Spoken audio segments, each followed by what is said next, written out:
What would happen if you took Skyblock's most difficult game mode and made it even harder? Hypixel Skyblock's Ironman is known to be one of the most tedious challenges because you have to grind every item yourself. But what if you had to do all of that with just a single life? You could spend days, weeks, even months grinding items, armor, and tools, all for one mistake to wipe it out in an instant. This is the story of my first 300 hours in Hardcore Ironman.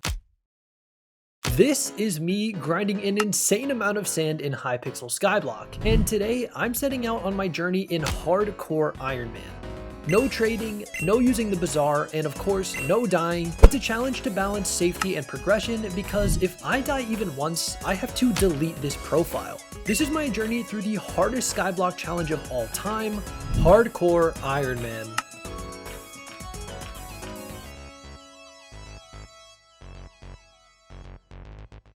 First things first, I navigate around the hub to grab the rogue sword and complete our first quest by talking to 12 villagers. I collect a bunch of seeds and wheat to sell for some starter cash and then head over to the fisherman to purchase a full set of angler armor and equipment. Making sure we're at least somewhat tanky is going to be crucial because again, if I die just once, that's it. It's over. I purchase a quick pickaxe and the undead sword before taking the time to gather 10 coal and unlock the reforger. I use a good chunk of change to put pure on all the armor pieces and blend it on the equipment. Before heading deeper into the mines though, I quickly get combat 1 and head over to the spider's den to unlock the bestiary, and of course the grandma wolf pet too. I then craft up the standard gold shovel and enchant it with efficiency too. But before heading to the desert, I make sure to take a bite out of each of these cakes for some easy stat buffs. Then I do make my way over to the desert and start grinding some sand to get my mining level up. And then I remembered that I should probably unlock the carpentry skill, so I go ahead and purchase a stack of wool and turn in that quest. Next, I head back to the desert where for some reason I grinded all the way up to mining 12 and even managed to craft a tier 7 sand minion. Afterwards, I head straight to the mines, grab the lazy miner's pickaxe, and then head to the lapis layer because I need to unlock the dwarven mines ASAP. You might think I'm just trying to progress in mining, but in reality, I just want a easy way to enchant my armor. Upon reaching the diamond layer, I quickly grab 5 diamonds and then purchase some bookshelves to max out our enchanting setup. Back in the mines, I collect 15 enchanted lapis and unlock the dwarven mines to start grinding XP. But before doing so, I quickly snag the mithril pickaxe. After getting 30 levels, I put the luck enchant on my undead sword and immediately head over to the lapis layer to start grinding for the armor. I end up getting everything except the chest plate, but this will be more than enough for now. I make sure to put the experience enchant on my pickaxe and reforge it with the lapis crystal to have maximum XP gains. Okay, so I ended up making a big pivot because the traveling zoo is here, and what do you know, the lion pet was available for just 10k coins and 64 raw beef. So I headed straight over to the barn and started taking out cows. Pretty quickly, I was able to grab the materials and purchase the common lion pet. I then immediately took it to Cat, who's going to spend the next day upgrading it to the uncommon rarity. During some more EXP grinding, I managed to get enchanting level 10, so I crafted an experimentation table and did the mini games. And my luck continued as I was even able to grab a guardian pet, which I plan on taking over to Cat once the lion is done. I finally managed to max out the armor, getting growth and prot on all the pieces, and then wrapped up the night by getting some good enchants on the fishing rod and a sword. Okay, actually I got back on about 30 minutes later after learning there's a mining fiesta, so I decided to get a full set of prospecting armor to give us some bonus mining speed, only to realize that the mining fiesta doesn't start for 8 more hours. So I decided to start the first upgrade in the community shop, being Minion 1, and then got off for the night for real.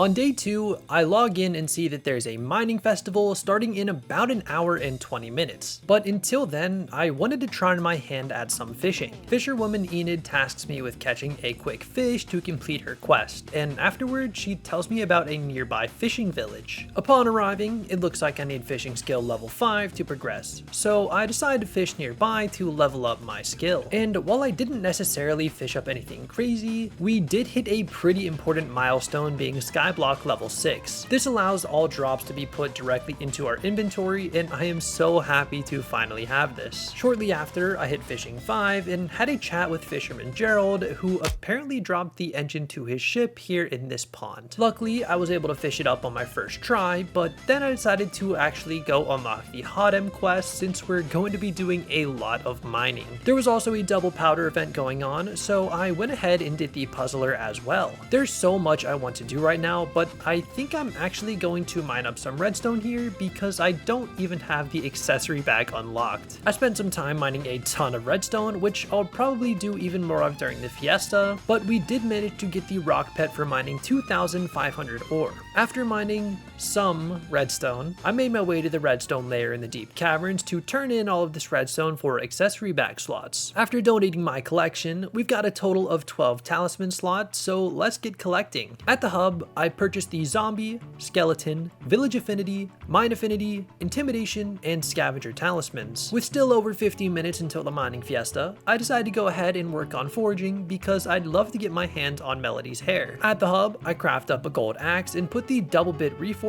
on it before talking to the lumberjack to complete his quest. And then I realized I didn't even enchant this axe, so I quickly went and put efficiency 5 on it. Next up, I head over to the birch park and collect 64 logs for Charlie, and he rewards me with his trousers? Thanks, I guess, but he does throw in the travel scroll, so I can't be too upset. Then in the spruce woods, I talk to Kelly to start the next quest and collect 128 spruce logs in exchange for her t-shirt. Following that is the dark thicket, and here I sneak up on Ryan, who asks me to stand inside of a campfire. After doing so, he says he can make us a badge, but he needs 256 dark oak logs in order to make it. Upon delivery, he gives us the campfire initiate badge, and I will be upgrading this, just not right now. Then in the Savannah Woodlands, I talk to Melody, who has apparently broken her harp and asks us to collect a massive 512 acacia logs. Once complete, she repairs her harp and gives us her shoes. But since someone else is using the harp, I decided to head over to the jungle island first. Here lies Mulbert, who needs us to gather 512 jungle wood for his traps. After placing them down, it seems like he got caught in one himself. But after rescuing him, he does at least reward us with the mole hat, which completes this armor set. I then find a lobby without someone doing Melody's quest and complete all 11 songs with 100% accuracy just to flex. Oh, and I guess the talisman is cool too. Back in the hub, I meet up with Maxwell and set my power to warrior and put all my extra points in speed for now, as we aren't going to be able to get a cookie and god potion for a little while. The fiesta is starting in just 3 minutes, so I'm going to go ahead and start chipping away at our daily commissions. I managed to turn in the first one just before the fiesta started, but my main goal was to collect as many refined minerals as possible. These refined minerals have a rare drop chance of about 1 in 500 for each ore you mine. We want to get at least 24 of these so that we can craft a full set of mineral armor. The reason this armor is so good is because it grants something called mining spread. Essentially, what mining spread does is whenever you mine a single block, it will mine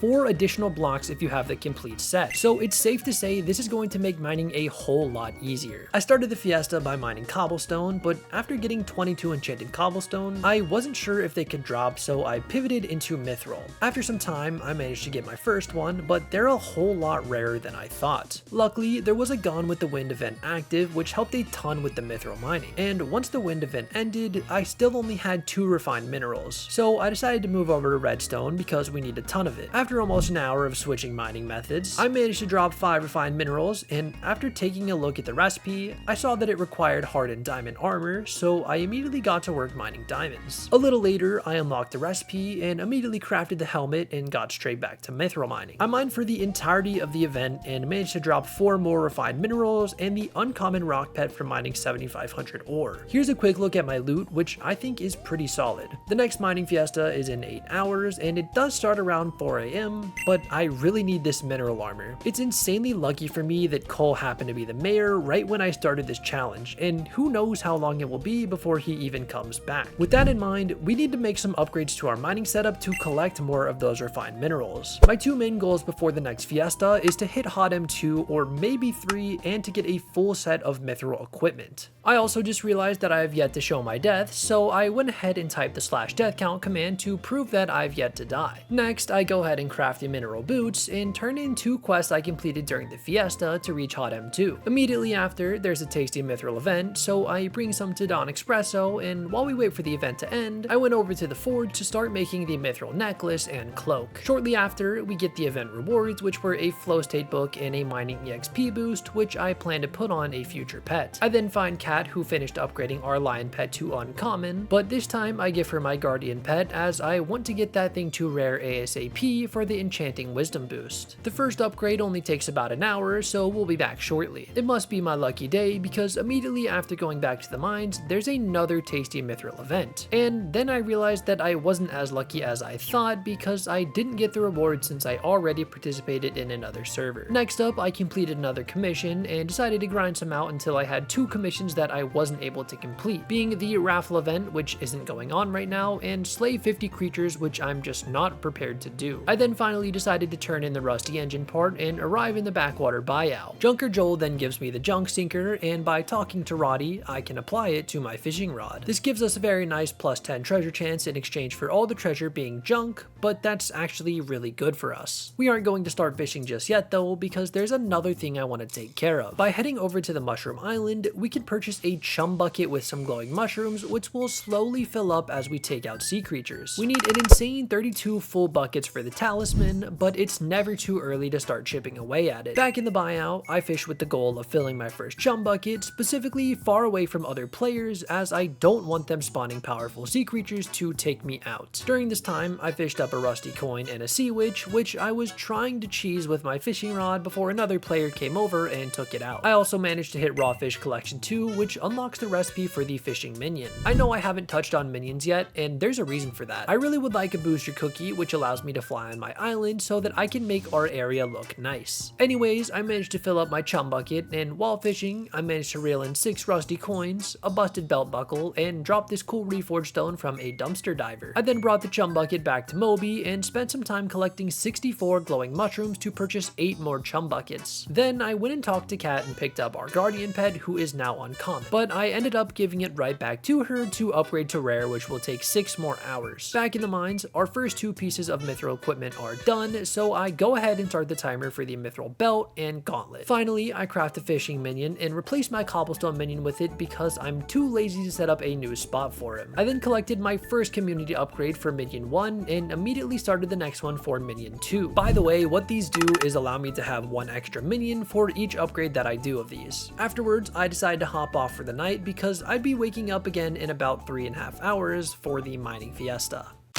Day 3, I did manage to wake up, but with little sleep, I knew I'd be in for a grind. I logged on and saw that the bank interest was in about 15 minutes, so I went ahead and deposited all my money. I guess I set my alarm extra early just in case I struggled to wake up because the fiesta also wasn't starting for another 15 minutes. I then checked in on my fishing minion, but he hadn't made much progress since it had only been a couple of hours. I went ahead and refreshed my cake buffs and made my way over to the Dwarven Mines. At the forge, I collected my mithril belt and gauntlet, meaning we now had the full set of equipment. This equipment is super useful for mithril mining because it gives us a nice fortune and mining speed boost. At this point, the event was starting in just 5 minutes, so I did my best to spawn in some titanium and save it for the event so that I could get double drops. But unfortunately, some player came in and mined it all up just before the event started. I managed to spawn in a couple more before the event, and I'm pretty sure the guy ended up feeling bad because he left a ton of titanium over at his mining spot. About 30 minutes into the event, I had managed to get 3 refined minerals, and there was another tasty mithril event, so I made sure to participate. I was rewarded with some dwarven ore oats, which was super nice because it gives us a little bit of permanent mining fortune. About an hour later, I managed to collect a total of 7 refined minerals and managed to craft the leggings, meaning all that we need left is the chest plate. I stayed on again for the entire fiesta and mined exclusively mithril this time and only managed to get 1 more refined mineral before the event ended. I did once again get a really nice amount of loot though, and there's still 2 more mining fiestas, so I'm pretty confident we'll be able to complete the set. Before getting back off, I claimed my rare guardian pet from Kat, but I decided to hold off on upgrading anything else, at least for now. Afterwards, I went back to my island to empty out my fishing minion and even upgraded it to tier 2. I was pretty tired though, seeing as I had only slept for 3 hours, so I decided to go back to bed.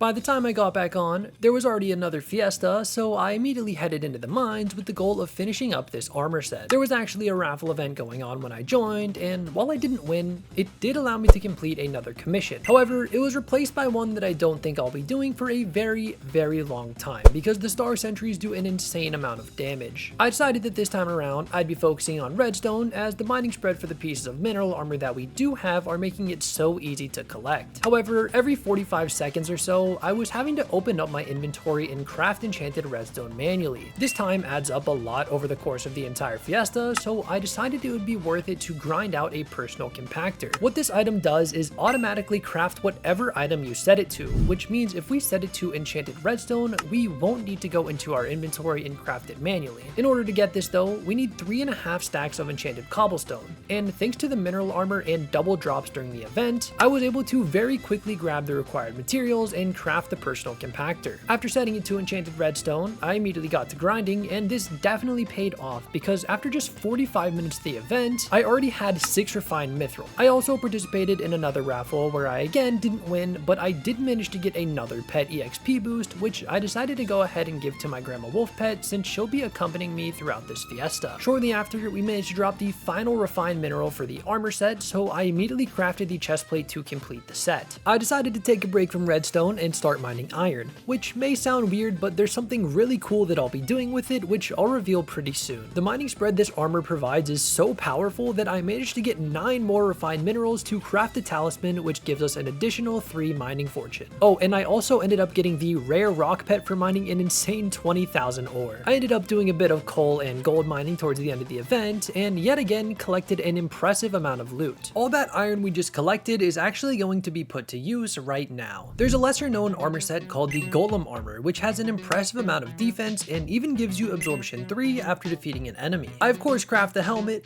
chestplate, leggings, and boots, but additionally, there's a pretty powerful sword that we can craft with 2 enchanted iron blocks. The sword has a cool right-click ability, but I'm mostly here for the high damage and strength that it provides. With our massive 274 levels, I enchant as much as I can, but even still, we have to make trips to the mines if we want to max out everything. During my EXP grind, I came across another tasty mithril event and was rewarded with another box of dwarven oats for some more permanent mining fortune. I spent the next 30 minutes going back to the mines, grinding XP, and enchanting. Mines, XP, enchant. Mines, XP, enchant. Mines, XP.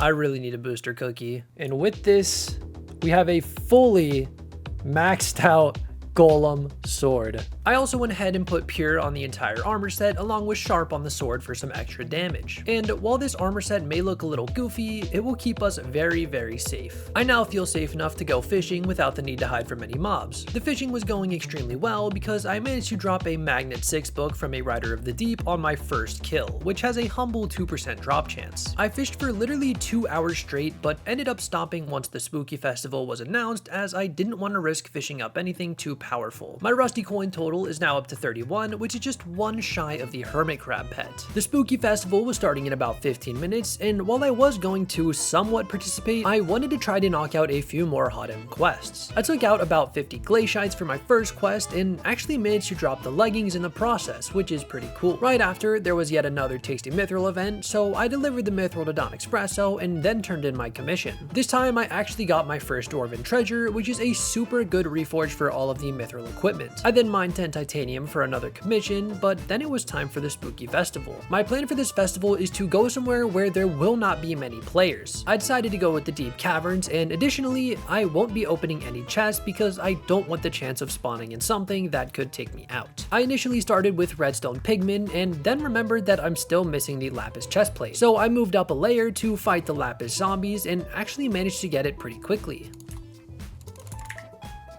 Yes! Oh my gosh, that's actually so fast. I grinded lapis zombies, redstone pigmen, and emerald slimes for most of the event, and even managed to get the candy talisman and candy ring. But the final mining fiesta was going to start right when the Spooky Festival ended, so I decided to call it early at 200 points and a total of 10 purple candy. I also managed to hit Bestiary 5, which was super nice, so I went and upgraded my Grandma Wolf pet to uncommon. Back in the hub, I quickly used my dwarven treasure to apply the royal reforge to my mithril necklace, and and I also put Titanic on the full mineral set just for some extra protection. I started the fiesta by mining 250 mithril in the upper mines for a commission, and after turning it in, I participated in a raffle and took out 50 glaciate walkers for one final commission to get us to Hot M3. This unlocks two insanely useful perks, being the Pickobulus, which throws your pickaxe and mines a bunch of blocks, and mining spread. Since the mineral armor's mining spread doesn't work on mithril, the Hot M3 mining spread does, which means we'll occasionally be able to mine an extra ore. I did around 8 quests during the event and eventually stopped after getting stuck with a commission that I can't do or is too risky. This mining fiesta was also at a pretty bad time, being from around 12 AM to 3 AM for me. And while I was thankful for the mining fiestas, it was pretty clear that I was ready to be done.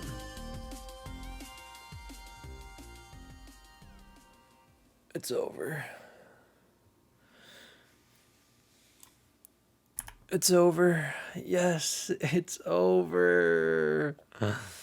Here's all the loot I got. I'm so tired, I'm going to bed. How long would it take to get a booster cookie in Hypixel Skyblock? Probably not too long. Just go fight Arachne like every other Ironman player. Well, what if you had just one life? You'd probably play a lot differently, right? Well, today, that's exactly what I'll be doing. This is part 2 in my Hardcore Ironman series, and while you can still enjoy this video without seeing part 1, I highly recommend checking it out. Last time, we managed to partake in 4 mining fiestas to get a full set of mineral armor and even reach Hot M3. Today, we've got a lot to cover, with my main goals being to get a full set of ender armor and my first booster cookie.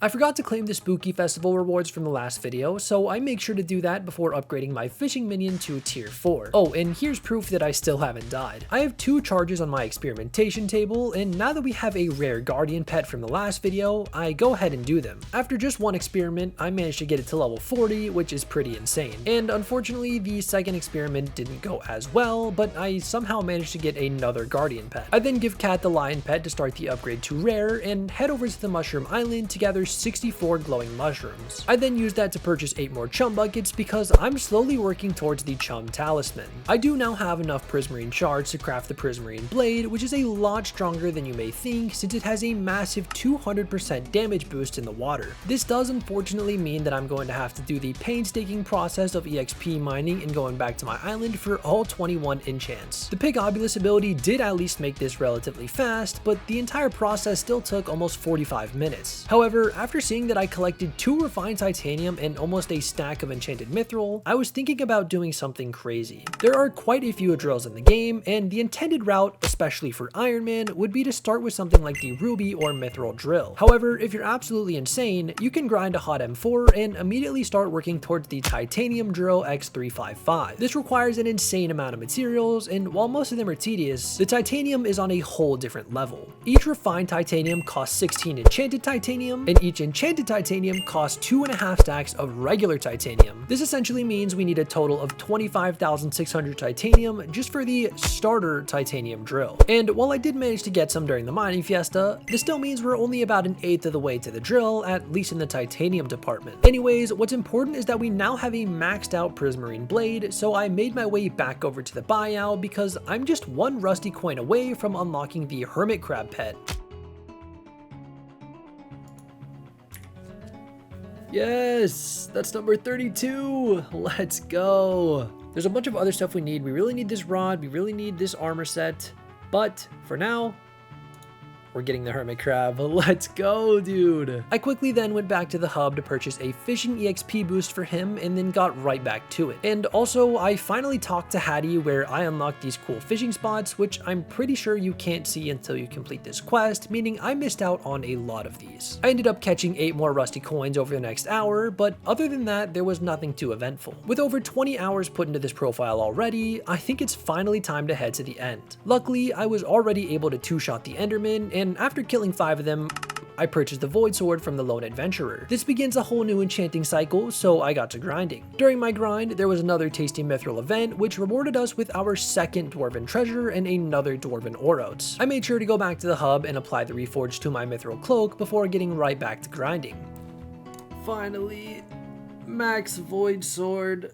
Oh wait, I need to go reforge it. There we go, Sharp Void Sword. We managed to get a very respectable amount of loot while gaining this EXP, bringing us to 21 total enchanted titanium. By the way, I know this is only my second video, but I wanted to let you know I'm going to be uploading these every Friday. These videos take a lot of time and effort to put together, so if you enjoyed them, please consider subscribing. I don't really care all that much about stuff like YouTube rank, but it would allow me to use the /nick command to change my name on the server, which I desperately need. Back in the end, I talked to the lone adventurer again, who tasks us with completing the end armor and equipment set. My luck seems to have evened out though, because I managed to hit Enderman 10 in the bestiary before even dropping my first armor piece. A little later, I managed to drop the boots, but these boots must have been cursed because I reforged them, and I'm not joking, over 120 times before getting the pure reforge. I'm not sure if this is a glitch or something, but this is 13 times over odds the chance of getting pure. Anyways, the chestplate ended up dropping not too long after, and thanks to the grand EXP bottles I snagged, I was able to max it out without mining at all. It took another hour, but I finally managed to get the last armor piece and max enchanted it, along with 2 pieces of equipment with good reforges. The next morning I woke up and the island of Jerry was now here, so I went straight up the mountain to do the chicken minigame and was rewarded with the frozen chicken talisman. I'm not sure if it counts as a death if you fail, but luckily I managed to get through all of them on my first attempt, so I'll never know. I had a much bigger goal in mind though, being a tier 12 ice minion. And if you think that sounds crazy, you're absolutely correct. I started grinding immediately and managed to drop a glacial talisman pretty quickly, along with some hoodie that I don't know what to do with. I figured it was worth it to purchase the winter sack with all the ice I'd be gathering, and while I knew I'd be here for a while, the mineral set made it a lot less tedious than I thought. I managed to craft the ice minion and got it all the way up to tier 8 pretty quickly, but I knew the last few tiers would take a lot longer. At this point, I'd been here for almost 3 hours and managed to collect 1,000 white gifts, which is pretty insane. And after about another hour, I finally had all the ice I needed. I went ahead and crafted the tier 11 minion, but for tier 12, you need 1,000 enchanted ice, 300 North Stars, and 1 million coins. To get these North Stars, you need to open gifts, but luckily, any gift that you give to someone else, you will also get the rewards of, and I had a few to say the least. Since this series is hardcore, I'm going to continue making it as difficult as possible, meaning I won't be opening any presents from other players and can only give mine away. There's probably a rule I could make, like I can only get as many presents as I give, but to keep it simple, we just aren't accepting gifts from anyone. I ended up inviting a friend to open all my gifts, and by the time all of them were done, I had a lot of money and managed to drop 9 snow minions. But most importantly, I managed to collect enough North Stars to upgrade the ice minion to tier 12 and purchase a few enchanted books for some future upgrades. Back in the lobby, I collect my first New Year's cake and also purchased a New Year's cake bag. With my leftover ice, I was able to turn my glacial talisman into the glacial ring, but believe it or not, I actually didn't have enough ice for the artifact, so we'll have to finish that up later. I did have one more trick up my sleeve though. By using 3 iron and an enchanted ice, we can craft a magical water bucket, and additionally, if we bring a raw salmon and fish hat to the spruce woods, something pretty cool happens. Alright, here we are at the Viking house, and he says he wants us to help him remember the sea. First thing we need to do is put this water bucket here, and if we spam our shift button, additionally put this, that in there, and if we spam shift, a few more fish splashes. Okay, I'm sorry that my keyboard's really loud. We should almost be there. There we go. All right, and with that, we can purchase the Raider's sword. Let's go. This sword may not seem crazy on paper, but it gets stronger every 500 kills and the more oak wood we've collected. For the first time in this series, I can enchant without taking any trips to the mines thanks to the Titanic experience bottle I have, and I of course make sure to max out the sword with it. And finally, sharpness. Now, keen-eyed viewers may notice I skipped over the luck, looting, and scavenger enchants. And while I did apply them, I forgot to press record when I did, so here's the fully enchanted sword. And while the sword is already quite strong, my wood collection was sitting at a pathetic 1400, and I needed 50,000 to max out this sword. So I made my way over to Galtea for the first time. I started by talking to Hina, where she teaches me about the heart of the forest, and then meet up with Swoop, who hands me the book of progression and explains what sweep is before handing me a seriously damaged axe. I then cut down a fig tree to complete his quest and meet up with David, who sends me over to Alan, where I purchase a hunt axe. I then have to take down a chill shot with Odin and purchase a pocket black hole from Albert. I head south to meet up with Jaeger, who teaches me how to use a fishing net, and then meet up with David again to learn about shards. Then Orion taught me how to use a lasso, and then I finally complete my training. I talked to Kaisha and siphoned my first shard, which, to be completely honest, I still don't fully understand. I ended up fusing some shards for a fan flare shard and received a cool cloak from David. Thankfully, this means I've completed the chapter 1 quest, and that's all the hunting stuff I'm going to be doing, at least for now. I did unlock the vault, which was cool, I guess, but I finally did the main thing I came here to do, which was purchase a full set of canopy armor. I made sure to go ahead and put efficiency on the axe and the double bit reforged to maximize our drops. Immediately, I got to grinding, but someone in the lobby needed help finding Fisherwoman Enid, so I went ahead and helped them out. I then got right back to grinding, but after about 30 minutes, the same person needed help finding Fisherman Gerald, so I helped them out again. Oak 9, it means that we have just crossed 25, yeah, there we go. 25,000 wood total. All in all, this took about 45 minutes, but we're gonna keep going until I fully get to 50,000 to max out our Raider sword. That might do it. That might just do it.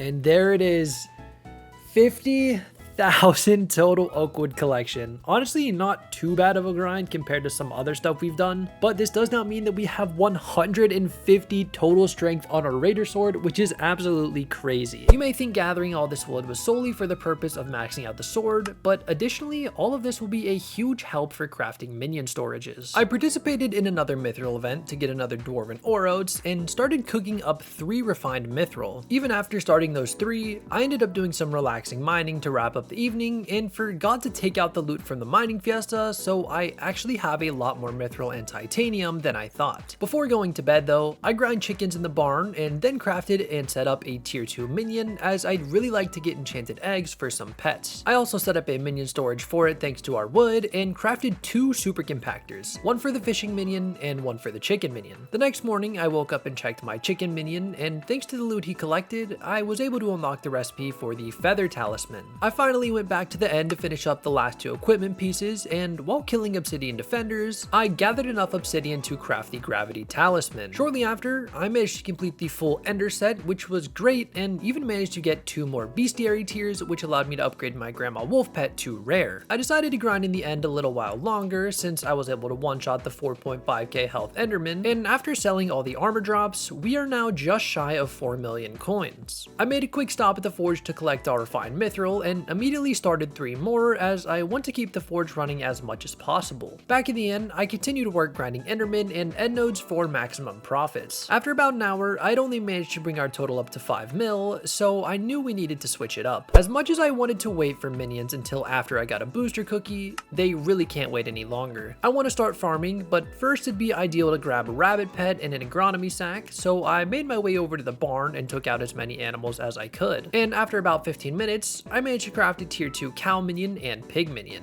Next, I made my way over to the desert, where I grinded rabbits and sheep until I could make the minions.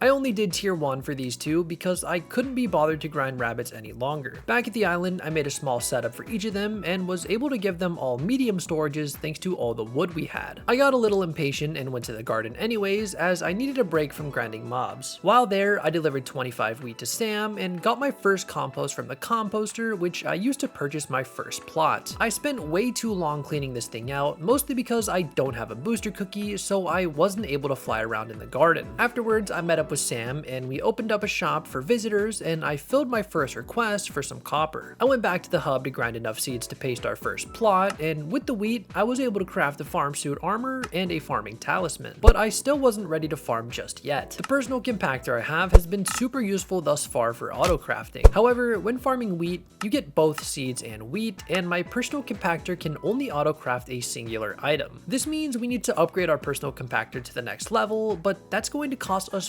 14 enchanted redstone blocks. Luckily, I did have some left over from the mining fiestas, but we're still going to need 7 more. I started chipping away at the total and participated in a raffle event, which I of course lost, and finally after another hour or so, I had my personal compactor 5000. Back at the base, I took care of my super pairs to reach enchanting level 20 and unlocked a new minigame which I completely failed. I enchanted my rookie hoe with harvesting 5 for now, but I plan to upgrade it later. I then went back to the hub to farm wheat and complete visitor requests for Felix, Lynn, and Tom, and then got to wheat grinding. During the process, I had already managed to hit garden level 5, which was super nice. I purchased Skymart vacuum to take care of a pest, and a little later, my first 2 composts had finished cooking, so I go ahead and unlock the second plot. Once it was cleaned up though, I sent some visitors away before using all my enchanted wheat to craft the farm armor. I grinded wheat for over an hour and ended up with just 4 enchanted hay bales, which was a little disheartening seeing as I need 16 of them for the enchanted agronomy sack. Back in the hub, I claimed my lion pet, which is now rare, and then gave Cat my hermit crab to start the upgrade to uncommon. I needed a break from farming, so I went to the end and found the dragon short bow to complete a quest, and then snag one of my own from the pearl dealer. Thanks to another Titanic EXP bottle, I'm able to max out the bow pretty easily, and here's a quick look at it. My next goal was string collection level 3 because I now have access to the quiver, which will allow me to sort arrows here rather than take up space in my inventory. Additionally, all the spiders got me to bestiary 15, which allowed me to upgrade my grandma wolf pet to the epic rarity. I headed back to the end to grind enderman, and as much as I love the raider sword, the void sword is just better here, seeing as it can one-shot the 9k enderman. While grinding, I managed to drop a rare enderman pet, which is always welcome, and not too long later, I'd killed so many endermen that I was able to craft the aspect of the end. I spent literally the next 3 hours grinding enderman until finally... So I have 11.4 mil, and the booster cookies are 11.6 mil. So after selling all of this, I should have enough. I'm gonna try to keep some of the armor to sell. Is this enough? 11.6. I think this is enough to get our first booster cookie. 11.685. No, we're just short. We're just short. I need to sell 1 armor piece. Okay, let's sell this. Okay, 11.69. This should put us over the threshold. And now, our first booster cookie. Let's go. Oh, dude, I'm actually so excited for this. I've been wanting to get this for so long, and I'm so happy to finally have this. Also, if you don't believe me, I've killed 8,300 endermen so far, so that should tell you that I've killed a lot of endermen. The titanium drill line is known to be the most difficult to obtain in all of Skyblock. But what if you decided to skip all of the other drills and start with the most tedious one, all while having just 1 life? In this video, I take on the gargantuan task of crafting this drill and grinding out hundreds of hot M quests, all before stepping foot in the Crystal Hollows. I hope you enjoy.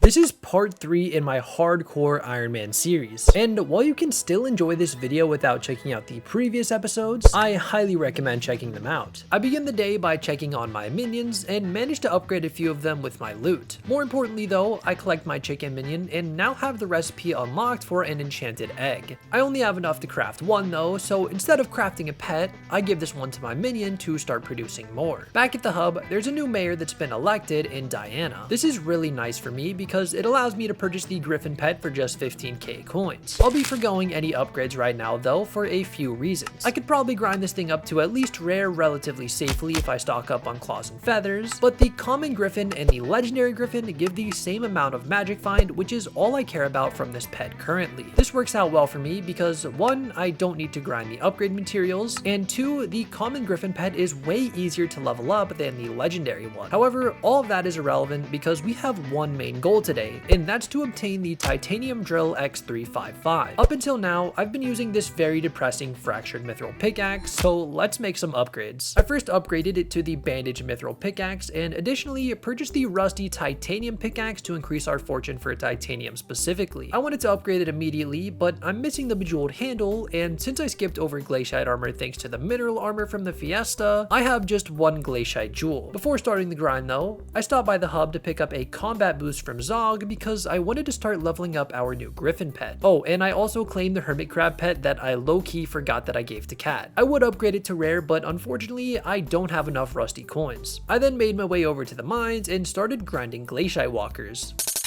Almost immediately, I dropped the helmet, which is nice I guess, but not too long later, I had all of the glaciai jewels that I needed. In the forge, I claimed my 3 refined mithril from the last video and started forging the bejeweled handle along with 2 more refined mithril. Luckily, the handle only took 30 seconds to forge, so I was then able to upgrade my titanium pick. Back at the base, I of course fully enchanted it, and while there's probably a better reforge, I don't know of it, so I purchased 2 black diamonds in the hub and applied them to my pickaxes. Before we start doing some serious mining though, I really need a mining pet. Back at the island, my chicken minion has already produced 1 enchanted egg, which then allows me to craft the mithril golem pet. And while this pet isn't bad on its own, the legendary variant is the real prize, granting an additional 20% mithril powder gain from all sources. Luckily, the first upgrade costs an easy 512 mithril and takes a very short 5 minutes. The process for upgrading this pet is extremely simple, and to get this thing to legendary, it only takes an hour and a total of 56 enchanted mithril, which luckily I already had at the base. There's the uncommon, rare, epic. We now have the legendary mithril golem pet, which means we can actually start our mining grind. Once the golem was done, I gave it a 40% mining EXP boost, which thankfully I had plenty of from all the events in the dwarven mines. I had some flow state books stored up too, so I put flow state 3 on my mithril pick and had enough left over to put flow state 2 on the titanium one. I also did my daily super pairs for some bonus EXP, which got my mithril golem up to level 17. And with all my preparation complete, I headed over to the mines, but something crazy was happening. A group of people had spawned in an insane amount of titanium, and when they said it was okay to start mining it, I only took a little bit since I didn't really contribute. I participated in a raffle and actually won for the first time, and then started mining all that I could. The grind was going pretty well to say the least. I managed to hit mithril collection level 7 and even mining 26, which is a pretty insane milestone. After a short break, I logged back on and claimed the final refined mithril that I needed for the drill and started cooking 3 refined titanium. Remember when I said that the titanium was the most tedious part? Well, that's still mostly true, but in addition, we need 6 gold plates for this recipe, and each gold plate costs 2 enchanted gold blocks, a refined diamond, and 5 glaciite jewels. I decided I'd work on the gold first, and luckily I did still have some from the mining fiesta, which translated into about 4 enchanted blocks. I do a quick refresh on my cake buffs, and then got straight to gold mining. After about 30 minutes, I managed to craft 4 more enchanted blocks and then spent another 15 to get us to 10 total. Next up, we need 6 refined diamonds, which is the equivalent of 12 enchanted diamond blocks. To make things worse, I only had 50 enchanted diamonds, so I knew I'd be in for a grind. I got straight to work though and quickly hit diamond collection 7 to unlock the block recipe, and during this grind, I kept spawning in golden goblins, which will actually be pretty relevant later. I ended up spending about 45 minutes here and managed to get 4 enchanted diamond blocks, which isn't bad at all. I then collected and upgraded a few minions to wrap up the night and went to bed. The next morning, I woke up extra early and remembered to claim my community upgrade from Minion 2 and immediately started Minion 3. I then decided that it's finally time to take on some more commissions since we're chipping away nicely at the drill parts, but I do need Hot M4 to even unlock the recipe, and additionally the extra forge slot will be super helpful. The quest I'm currently going for is Goblin Slayer, and you'll notice that I'm actually 36% of the way there, and every single one of those were golden goblins, which is kind of crazy. I headed over to the goblins and managed to drop a quick glaciite jewel on the way, which is always welcome. After a short few minutes, I managed to complete the commission, but let's pick up the pace. Nice, we actually got a dwarven treasure. That is so good. Oh my gosh, that's it. That's it. Hot M4.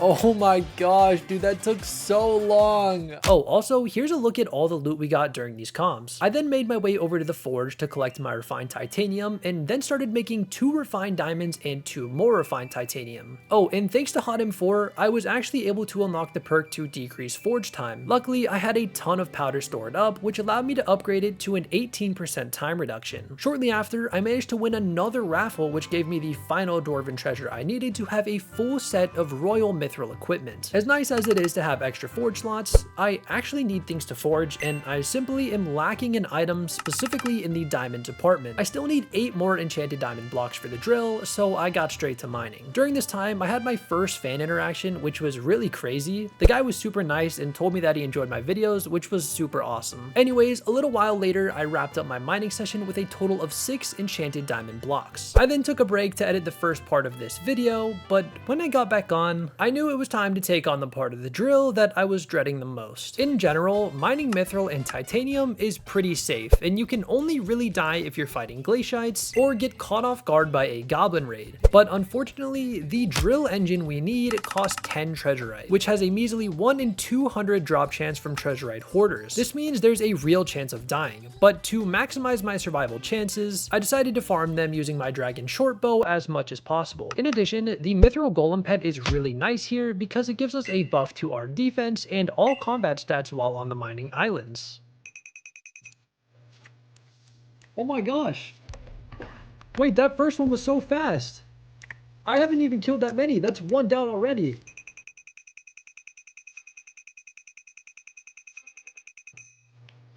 Oh, yes.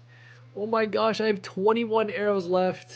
Regardless, I'm so happy to have this treasurite. Let's go. There were still a few other components needed for the drill motor, and while I had the iron, I was essentially out of redstone. Before heading to the mines though, I finally reached bestiary 20 and was able to upgrade my grandma wolf pet to legendary. Also, you may be wondering why I include little details that aren't exactly relevant to the main goal of this video. For example, stuff like the grandma wolf pet and events in the dwarven mines. The reason for including these is because I want to document the full journey of this hardcore series. So even when I go do something like reforge my equipment or enchant an item, I try to include it regardless of how relevant it is to the main goal of the video. Anyways, I then got straight to redstone mining, and during the process, I mined my 100,000th ore to get the epic rock pet, which was really cool. After about 30 minutes, I managed to get the remaining redstone and crafted 3 enchanted blocks. What you're about to see next is literally just me logging on every so often to claim and start new things in the forge. 2 refined diamonds,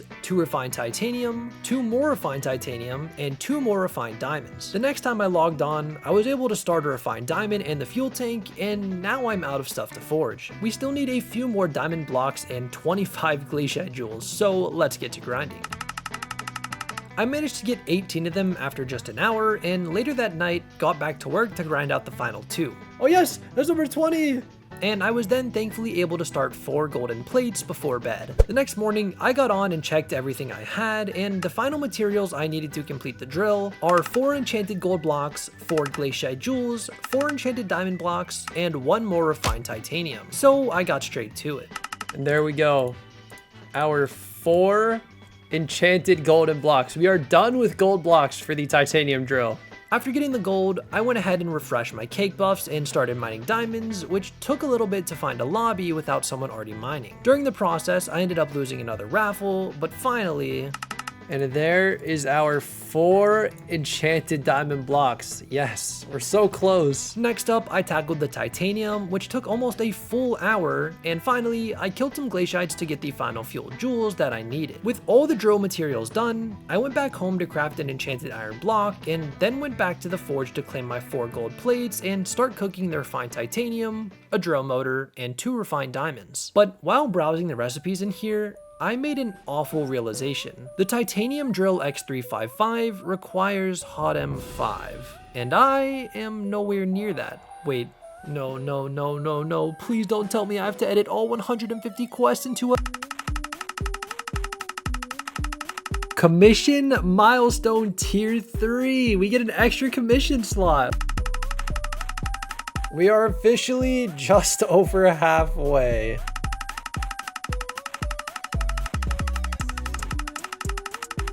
This is it. 9 hours of comms. I should have done this over multiple days, but I did it all in one day because I'm crazy. Hot M5 and level 41.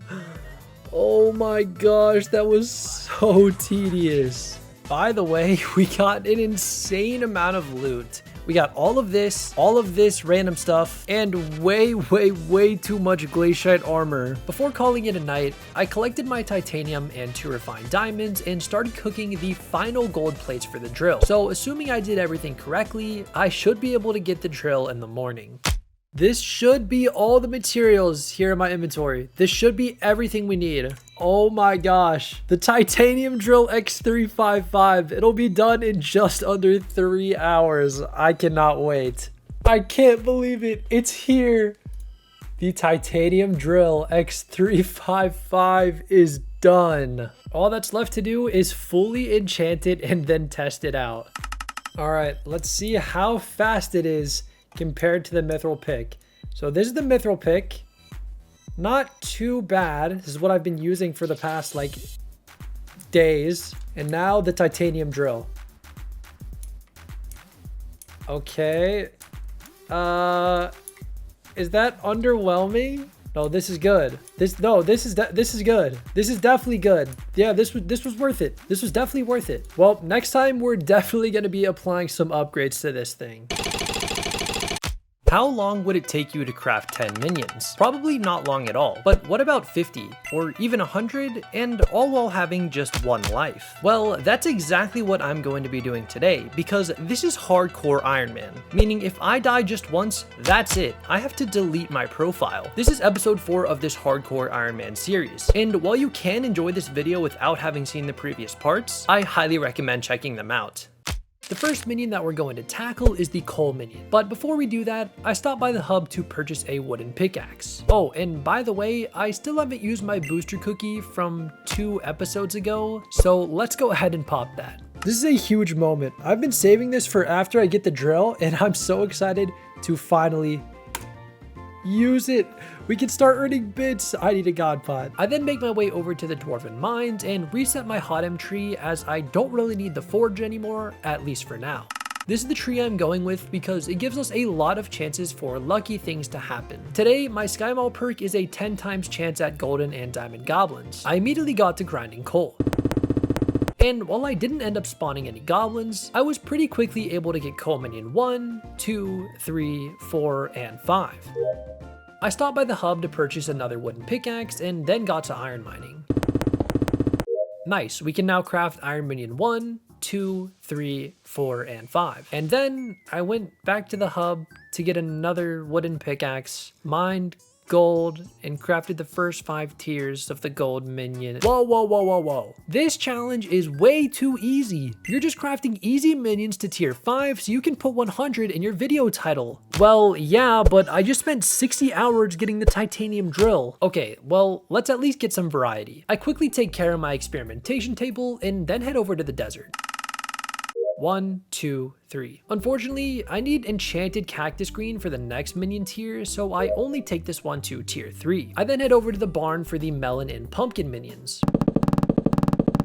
Tier 2 melon, and tier 2 pumpkin. Following that, we're going to be taking on netherwort. And while I was able to craft the tier 5 minion pretty quickly, I decided to stick around and grind out the potion affinity talisman, ring, and finally the artifact. Finally, we hit netherwort 9. I've been doing this for almost 45 minutes. And with that, we have the potion affinity artifact. Let's go. This will be so good when we get our god pot. Oh, and thanks to the extra netherwort, I was even able to take the minion up 1 more tier. The next morning, I woke up and tried to get my first god potion, but no, I'm 15 bits short.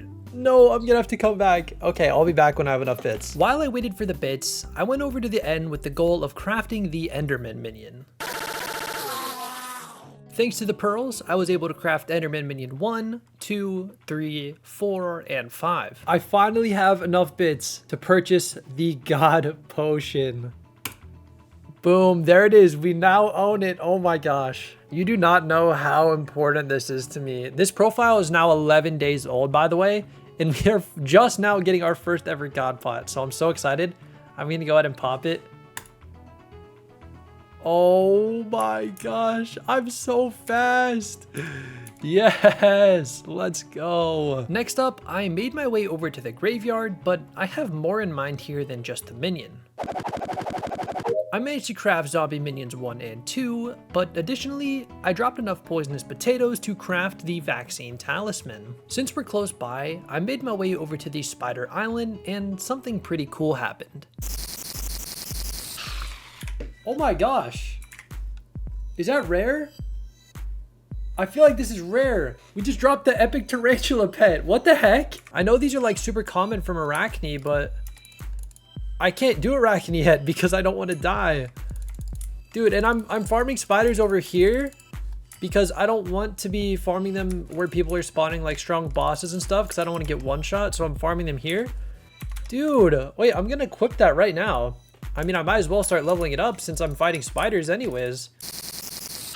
I didn't realize just how tedious it was to grind spider eyes, and I ended up spending almost 45 minutes here to craft cave spider minions 1, 2, 3, and 4. 5 is too much work, so we'll be skipping it at least for now. Next up was redstone. This one only took like 30 seconds, and no, I'm not going to be doing another fast edit for this. They take a really long time, and I only mined like 15 blocks of redstone total, so it would have been short regardless. Thanks to that, I was able to craft redstone minions 1, 2, 3, 4, and 5. Afterwards, I made my way over to the desert where I spent some time collecting sugarcane. With that, I can craft sugarcane minions 1, 2, and 3, but additionally, I can use the leftover cane to craft the speed talisman. Since we're here, I went ahead and took care of the cocoa bean minion, bringing our total to 41. Okay, we've been doing a lot of crafting, but I'd like to remodel the base. 1, because it's really ugly, and 2, I want to organize my chests, which will continue to get worse if I ignore them. I decided to go with prismarine because I think it looks nice, and also don't expect some big castle or anything. All I'm really going for is a big square that I can store my items and place my minions in. After over 3 hours of building and moving items, it was finally done.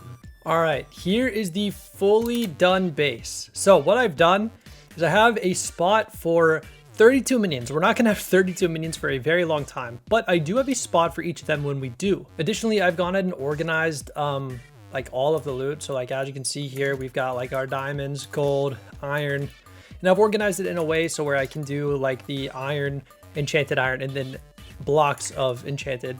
The mithril one could still use some work, but as you can see, everything for the most part is like really organized. I decided to go ahead and place 4 fishing minions for now because I want to start working towards sponge armor, which I'm well aware is still pretty far away. I also went ahead and started 4 refined mithril in the forge because I have way more than I know what to do with after doing almost 200 commissions in the last video. While here, I head over to an area that I always forget exists, which is the lapis vein in the royal mines. Here, I managed to craft the first 5 lapis minions.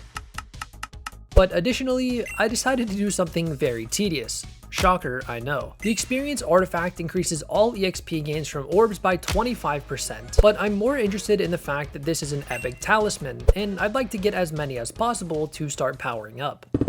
I don't have the recipe? Oh my. So if we do this, there it is, the experience artifact. This actually wasn't too bad. This is only about a 30-minute grind, but that means we have added another epic talisman to our accessory bag. Since we're here in the mines, let's go ahead and take care of the diamond minion. Mixing it up, we're heading over to the deep caverns because here lies one of the more unique minions. And to get it, we need to farm emerald slimes.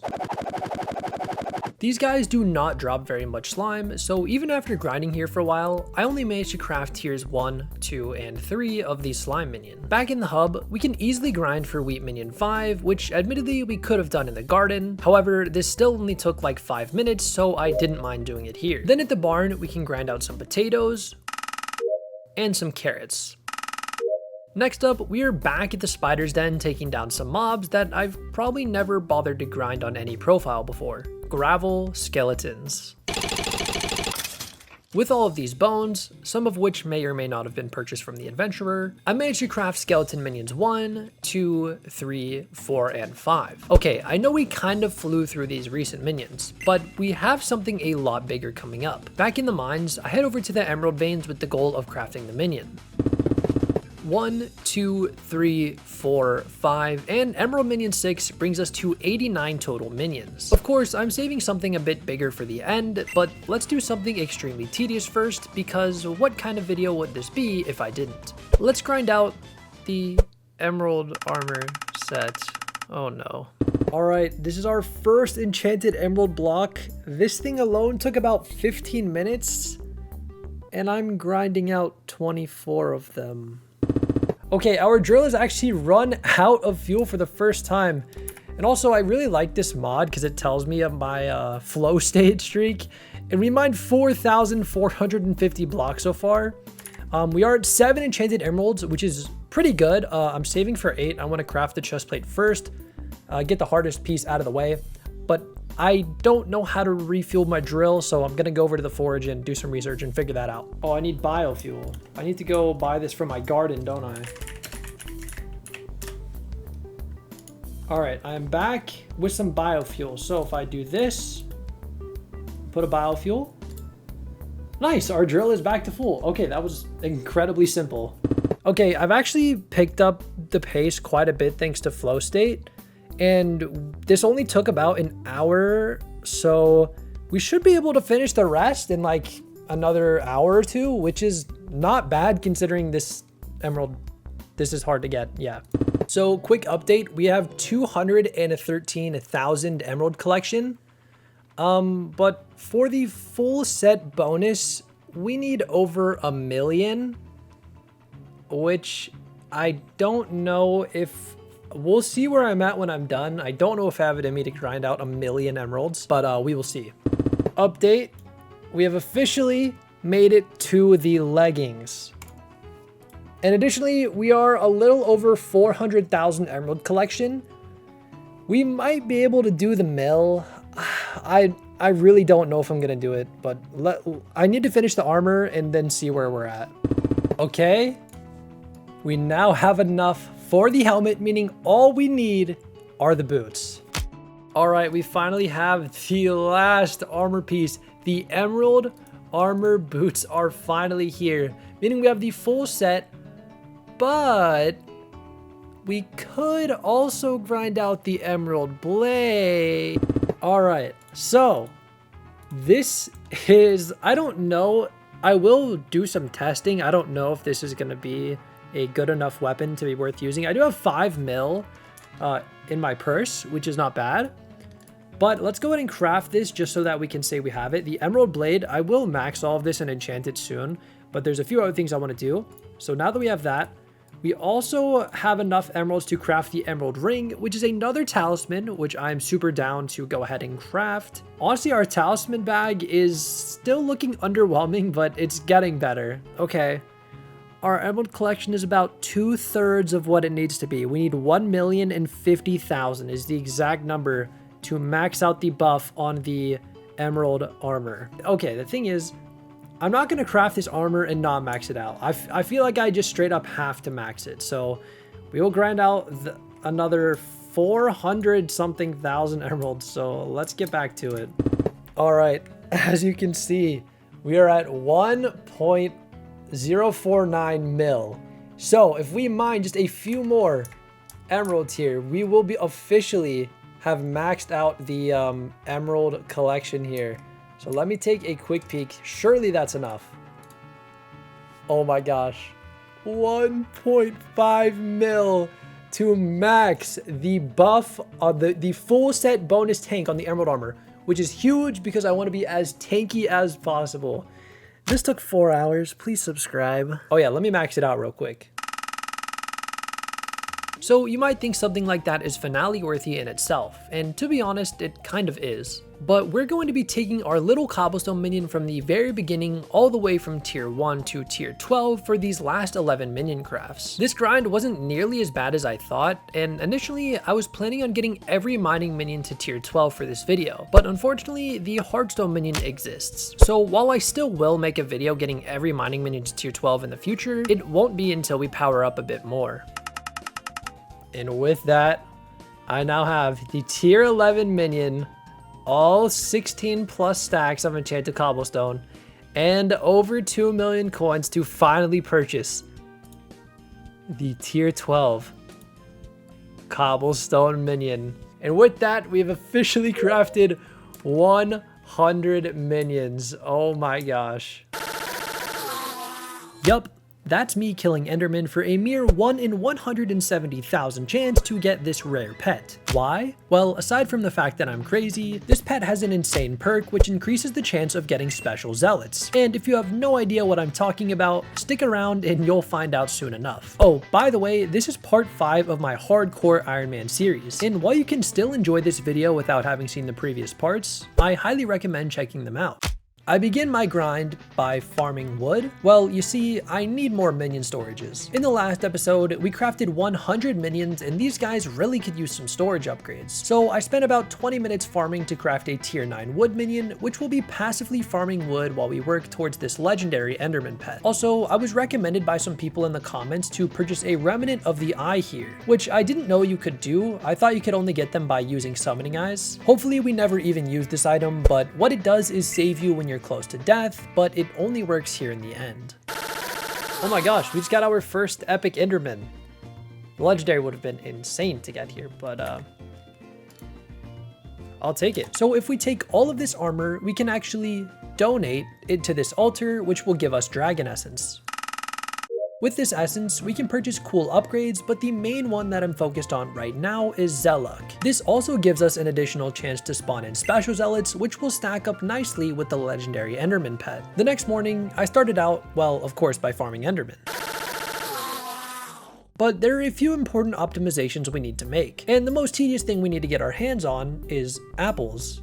Yes, apples. As far as I know, you can't really farm or buy these, so your best bet is to purchase some saplings and dirt and wait. If we turn these apples into enchanted golden apples and additionally combine them with ender pearls, we can craft the saving grace. There's some interesting lore behind this item too. As far as I know, the only other person to document a Hardcore Ironman series like this is Rage Train, and that was over 5 years ago before Iron Man even existed. But I believe he ended up dying because his saving grace didn't work and he died to a tier 4 spider boss. I'm not 100% sure, but I believe that's what happened. Honestly, I have no clue if this is still bugged, but regardless, I'll be keeping this in my inventory because it gives me a little bit of peace of mind. There's no time to rest though because the spooky festival is starting in just 2 minutes. With my emerald armor, I feel safe enough to grind in the end despite all of the other players here, but I was still too scared to open any chest because I literally don't know how much damage these guys do, and well,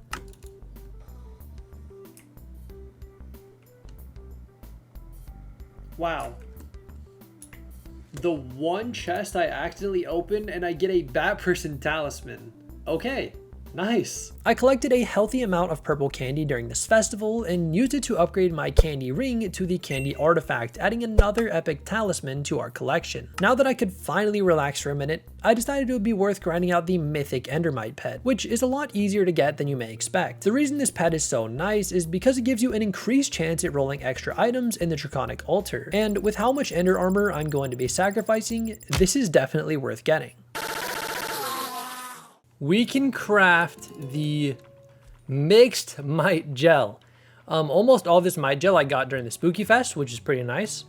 So now that we have this, we can talk to Kat again, give her this, and as long as we have 64 enchanted endstone, which we do, along with this, in 1 hour, we will have our first mythic pet, which is pretty exciting. Real quick, I want to say thanks to Charlie for making this Minecraft skin for me. I asked them if they wanted a shout out for their socials and they said they were good. So again, thank you so much Charlie for making this, and thank you to the other people who also submitted skins. I really appreciate each and every one of them, and I'm keeping the other ones too just because I think it's really cool that people took the time out of their day to make something like this.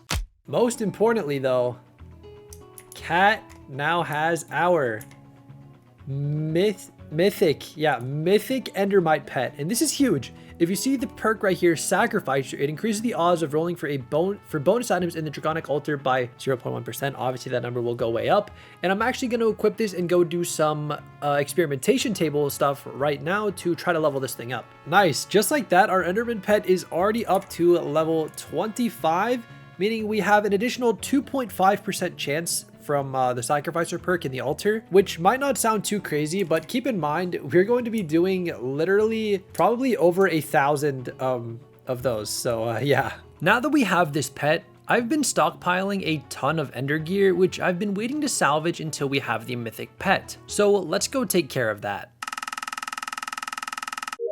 After all of our sacrifices, we are at 980 Dragon Essence.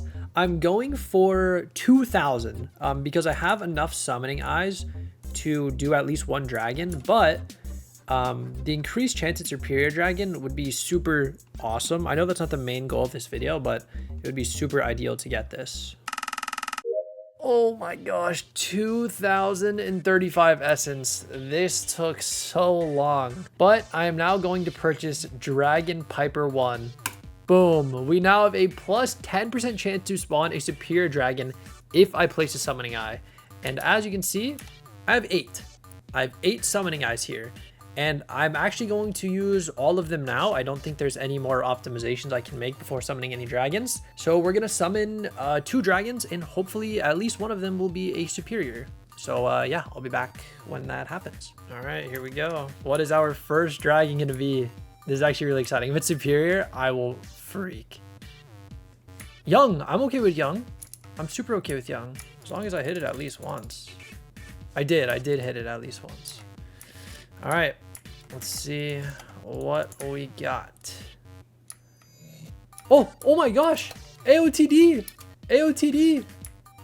AOTD on first.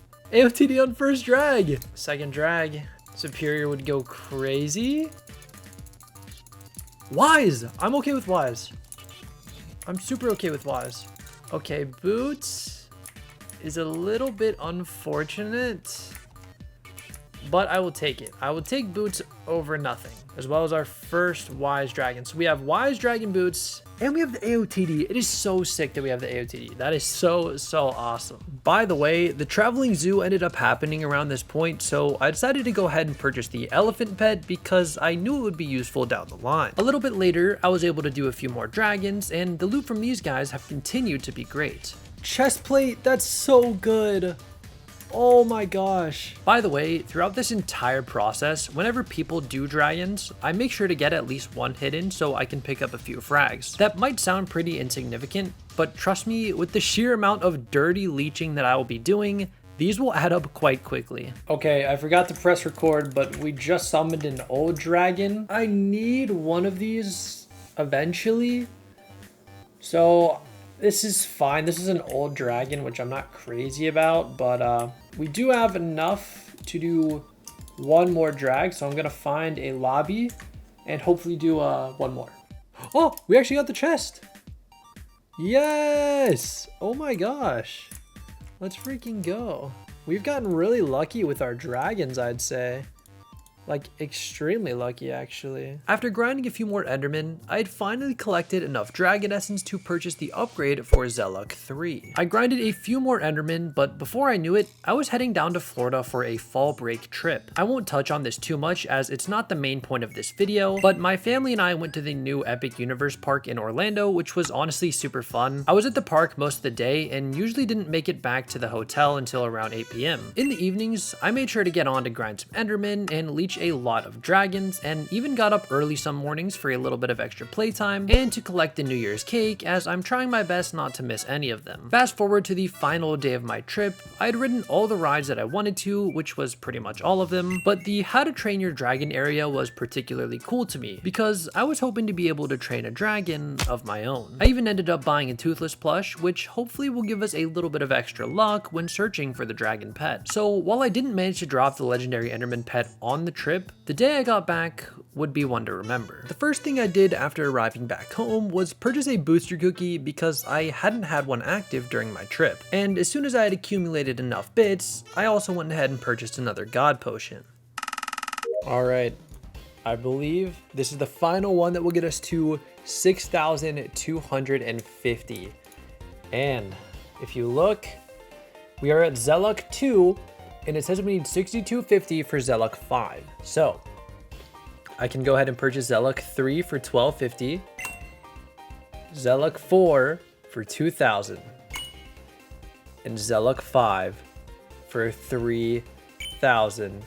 And I now have a maxed Zelluck. I was hoping to like get this max, but I was also kind of hoping to, you know, get the pet before this. But having this max is good. I'm very happy with this, but we still have a lot of work to do. But hopefully it won't take too much longer to get the to get ourselves the Enderman pet. We will see. I brought a good friend with me on this trip, and we did a few dragons in the evening back at home. Superior, superior, superior, superior. Unstable, unstable chest plate. You got chest plate? Yeah. Wait, sick. Superior. Well, wise. Wise is good. Helmet. I'll take helmet. And I got pretty lucky with my drops yet again, and was even able to craft 3 full sets of dragon armor, being the unstable set, wise set, and young set. The young dragon armor is what I decided to wear, as the extra speed boost should make killing Enderman even faster than it already is. But of course, I can't forget to max it out. Oh, and I finally maxed out the AOTD that I low-key forgot about, so my bad. So, did I even drop the legendary Enderman pet? And honestly, is it even worth it? I almost have all of the dragon armor sets aside from Superior, and well, I've killed over 50,000 Endermen at this point. But if you think I'm going to quit this far in, you'd be very, very wrong. And while testing out my young dragon armor and my new AOTD, something pretty crazy happened. Oh, I just got it! I just got the legendary E-Man! Oh my gosh! Dude, it just happened! It just happened! Right after the dragon armor! Oh, dude, I just saw it in the chat! Oh, what the heck? Oh my gosh, dude, that's so good! Wait, hold on. Let me get away. I need to check how many I've killed. I got it. Okay, let me check the kills. Okay, what's your guess? 55,000. I'm gonna guess 60K. 62,494 for the 0.0006% chance. Oh my gosh, I didn't expect to get it tonight.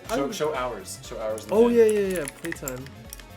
110 hours and 5 minutes. I think I started this with like 70 hours. Show time in the end. Oh yeah, playtime detailed. Let's see. 45 hours in the end. And almost all of that was E-Man and Leeching Dragons. Oh my gosh.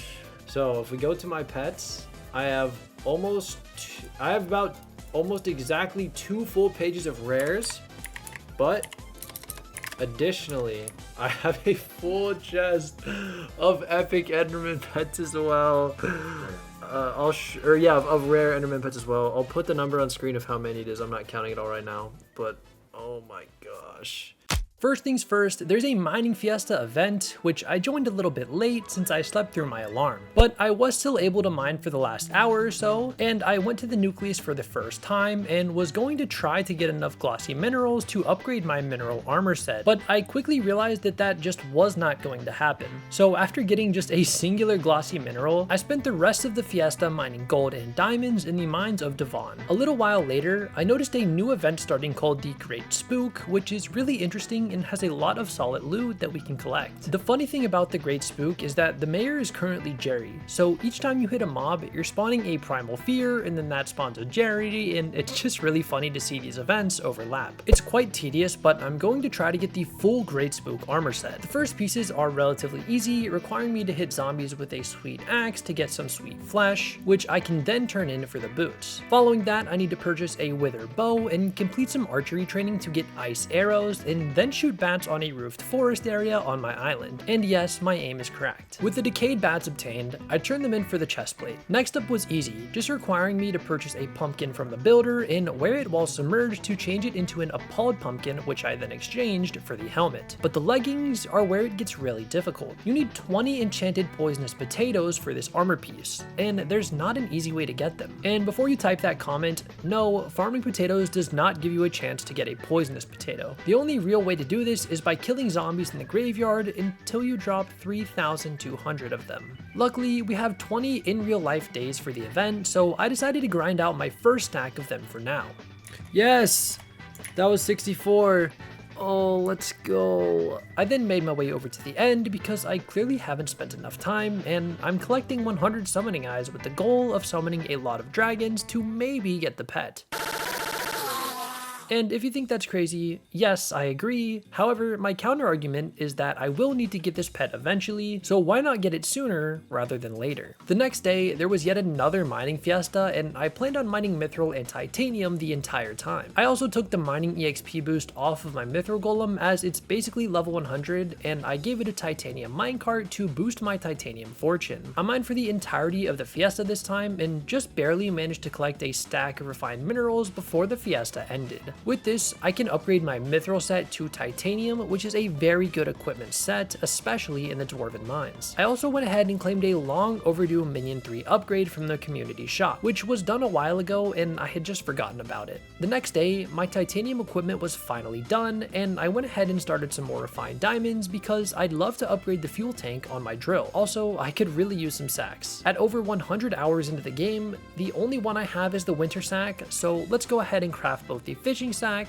and the combat sack. There's yet another event going on because there clearly aren't enough in this game, and this one is called the Year of the Seal. This is the first time I've ever participated in this event. My other profile only ever made it to dragon armor, so I'm almost caught up with where I was in my old profile. What I'm trying to say is that there's still a lot about this game I don't know. For example, I've spent almost no time in the Crimson Isles, I've never done any slayers after Void Gloom, and I've only ever done floor 1 of dungeons, so there's still a lot for me to learn. Anyways, with the seal event active, I've made my way back over to the bayou and started fishing. I actually enjoy fishing quite a lot, especially on this profile because it's a nice break from worrying about dying. I managed to collect enough rusty coins to essentially purchase the entire shop from Junker Joel.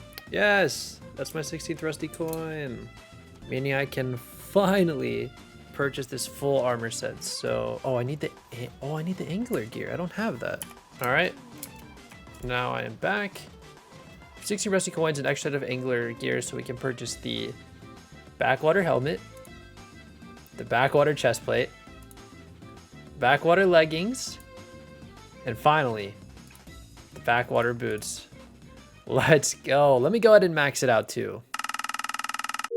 Then I made sure to purchase the rod, and I also managed to get the equipment set too. I then spent time bouncing all the beach balls I collected and was able to purchase the seal ring, and then spent some leftover rusty coins to upgrade my hermit crab pet to rare. Following that, I took a trip back to the forge to collect my refined diamonds and start making 2 fuel tanks, 2 refined mithril, and a gold plate. Then at the hub, I collected my rare hermit crab pet and gave it right back to Cat to start the upgrade to epic. By this point, I'd collected a lot of dark candy from the Primal Fears, so I made sure to purchase the Sleepy Hollow. This item says that it generates purple candy when given to a minion, but even after a full day, it didn't manage to make one, so maybe I'm just doing something wrong. After that, I used some sponges to craft the Sea Creature Talisman, and also upgraded to the Sea Creature Ring for some bonus stats. The next day, I made my way over to Galatia and purchased the snorkeling gear. I wanted to get the Diver's armor set, so I started fishing for Tad Gangs, which have a small chance to drop Gale membranes. But I quickly realized that this was extremely slow, and I was too scared to dive deep into the water as I still don't know much about this area and I didn't want to risk drowning. While fishing though, I kept reeling in wood and it was filling up my inventory pretty quickly, so I headed over to the Birch Park to collect some wood. With this, I was soon able to craft these small and medium foraging sacks, which will help declutter my inventory. After a bit more fishing, I made my way back to the end where I collected my 40th summoning eye. Yes, where is it? Okay, that's number 40. That is 40 summoning eyes. And we are about to summon 10 dragons. Also, I'm just going to be showing the loot from each dragon rather than showing the summoning process each time. So without further ado, here's the loot from my first 40 summoning eyes. Let's see the loot. Oh, AOTD. Okay, another one down. AOTD again. Okay, that's 2 AOTDs. Okay. What did I drop? Well, don't tell me it was just frags. That's not right? I didn't know that was possible. I thought you were always guaranteed like an armor piece or something. Okay, top 4. I'll take that. Come on. Okay, chest. I'll take chest.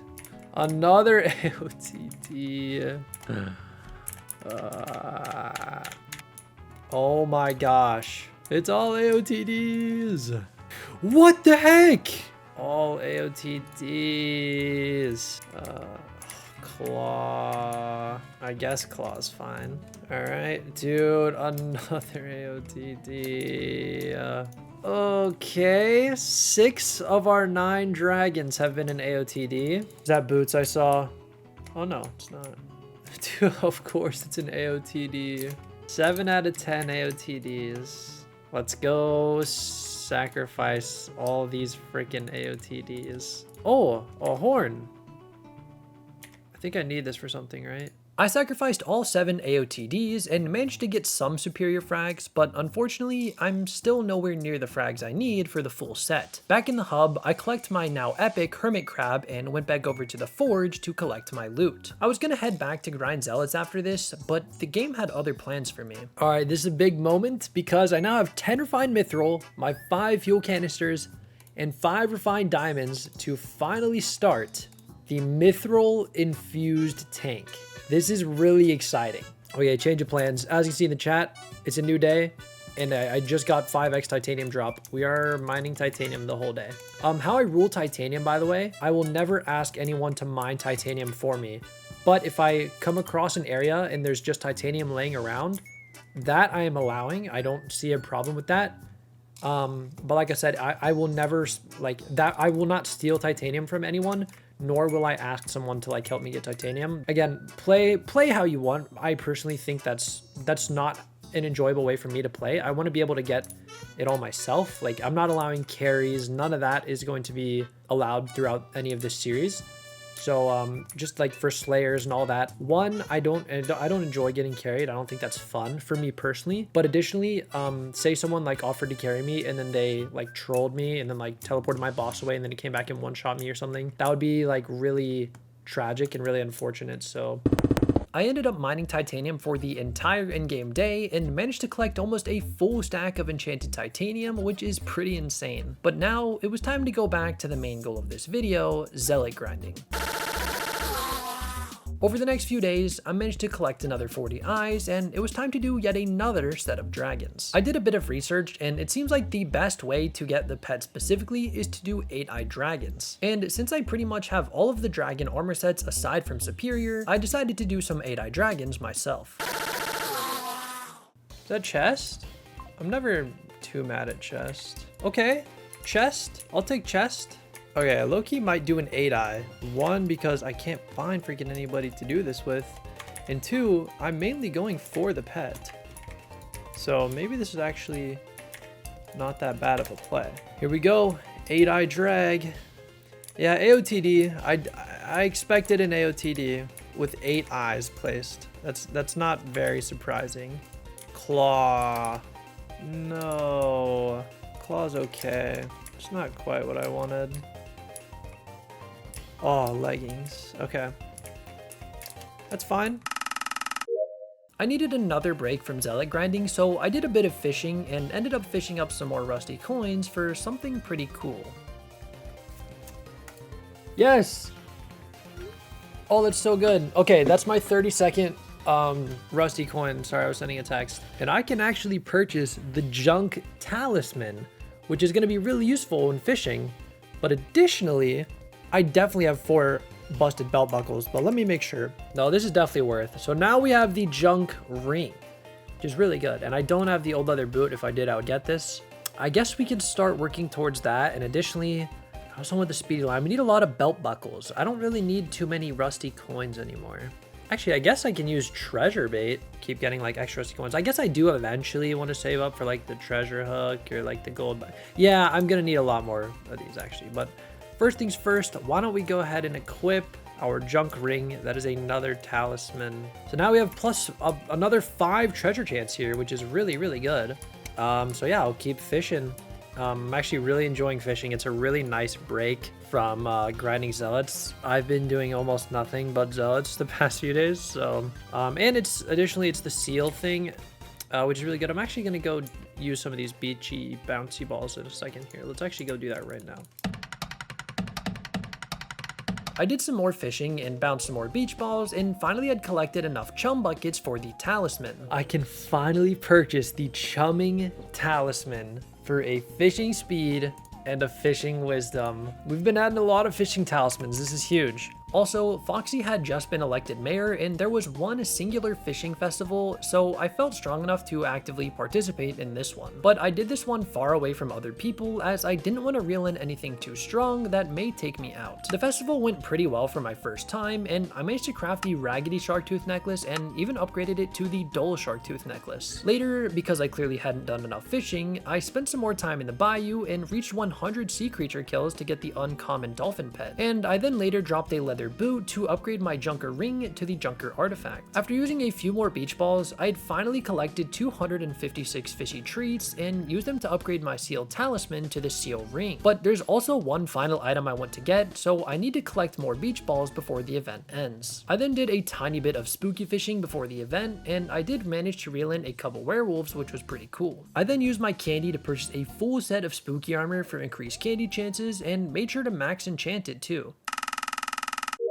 I decided to mostly grind Enderman during the event, and honestly, within the next like 4 spooky festivals or so, I should be able to purchase the black cab pet. I did a little more fishing after the event and finally managed to get my lily pad collection high enough to craft the Rod of Champions. Afterwards, I decided to finally craft my first backpacks, which is well overdue, and I collected a few fairy souls from fishing and then collected one nearby to unlock the second backpack slot. I then dipped into a bit more foraging after watching some guides, but I first went out of the way to craft a spruce axe and then collected jungle logs for the tree capitator. I then spent some time in the savannah because I want to eventually grind out 9 acacia birdhouses for the power stone, but for now I only managed to craft the first one. Back in Galatia, I chopped some trees to craft the fig hue and reached hot F2, which is nice, and then took down some chill shots until I had 8 runeblade talismans, which I then turned into the runeblade ring. I also participated in my first few Starland contests, which are actually pretty fun, and with my tickets, I managed to purchase the moonglade talisman and the frog pet. I then stayed on for a couple more hours to grind out 72 runeblade talismans, which I then turned into runeblade rings and then into the artifact. Also, my mithril fuel tank was finally done, so I went ahead and collected it and applied it to our titanium drill. And I then went ahead and started forging 5 more refined titanium. I did a little more fishing as the Year of the Seal event was almost over, and I managed to purchase the final item I wanted, being the frozen amulet. While testing it out, I managed to reel in an epic squid pet, which was super cool. I will eventually upgrade it to legendary, but I need 64 enchanted ink sacks for that, and unfortunately I'm just nowhere near that. I ended up heading back over to Galatia to craft the small fishbowl talisman, and a little later I did some mining where I mined my 250,000th ore to unlock the legendary rock pet. By that point my refined titanium was finished forging, so I went back to claim it and started making a refined diamond, a gold plate, and 3 more refined titanium. Oh, and I made some more sack progression, getting the large mining sack, large enchanted mining sack, and large enchanted foraging sack. And as much as I wanted to keep avoiding it, I knew it was finally time to finish collecting these last 20 summoning eyes.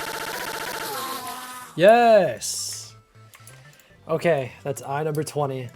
I'm gonna go sell this stuff and clean out my inventory. Then we're gonna do some drags. First lobby. So we're gonna do this one as a 4 eye, and then we're gonna do the last 2 as 8 eyes. All right, let's see. AOTD, yep, should have known. Okay, another AOTD. That is expected. That is expected. The final dragon. Can we get a superior? On the last drag. Unstable. All right, top 4. Final drag. Dude, I'm scared to look. I know it's not gonna be. Yeah, unstable chest. Do I already have an unstable chest? I do. Okay, so we can salvage that. Let's go salvage this stuff and see if we got anything worthwhile. Just in case anyone is curious, I killed 35,846 zealots and 114 special zealots. So I collected some eyes. I've done a few dragons in the last video when we were getting the E-Man pet, and I've got quite a few from salvaging gear, and I've killed 361 dragons, and unfortunately, no Ender Dragon pet. I am broke and can no longer afford booster cookies, which are essential to speeding up progression in Hypixel Skyblock. And one of the most simple money-making methods is to farm crops in the garden for an easy profit. And while the garden is one of the least dangerous places in this game, this is still a hardcore series, meaning I have just one life. This is the garden episode of my Hardcore Ironman series.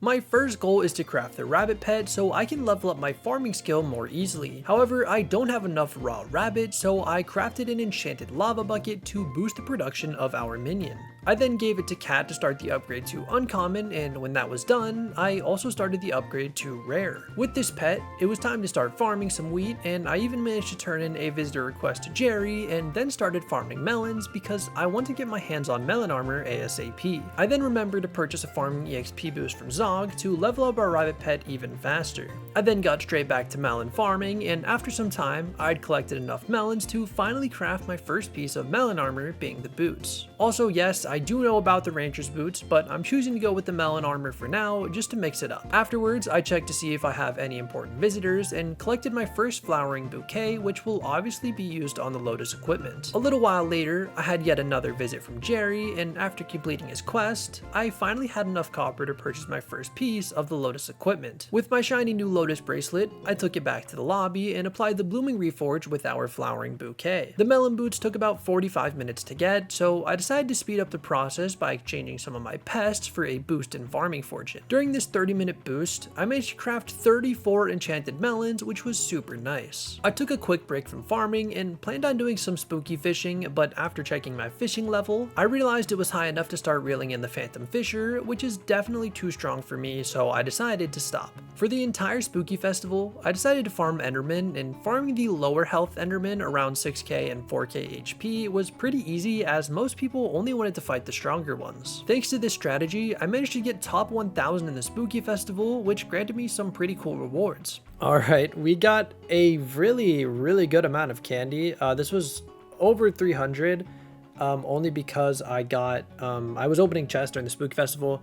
I'm pretty confident I can beat them, especially with the the blaster lanterns. They help out a lot, and yeah, I should honestly be good to do future spooky festivals.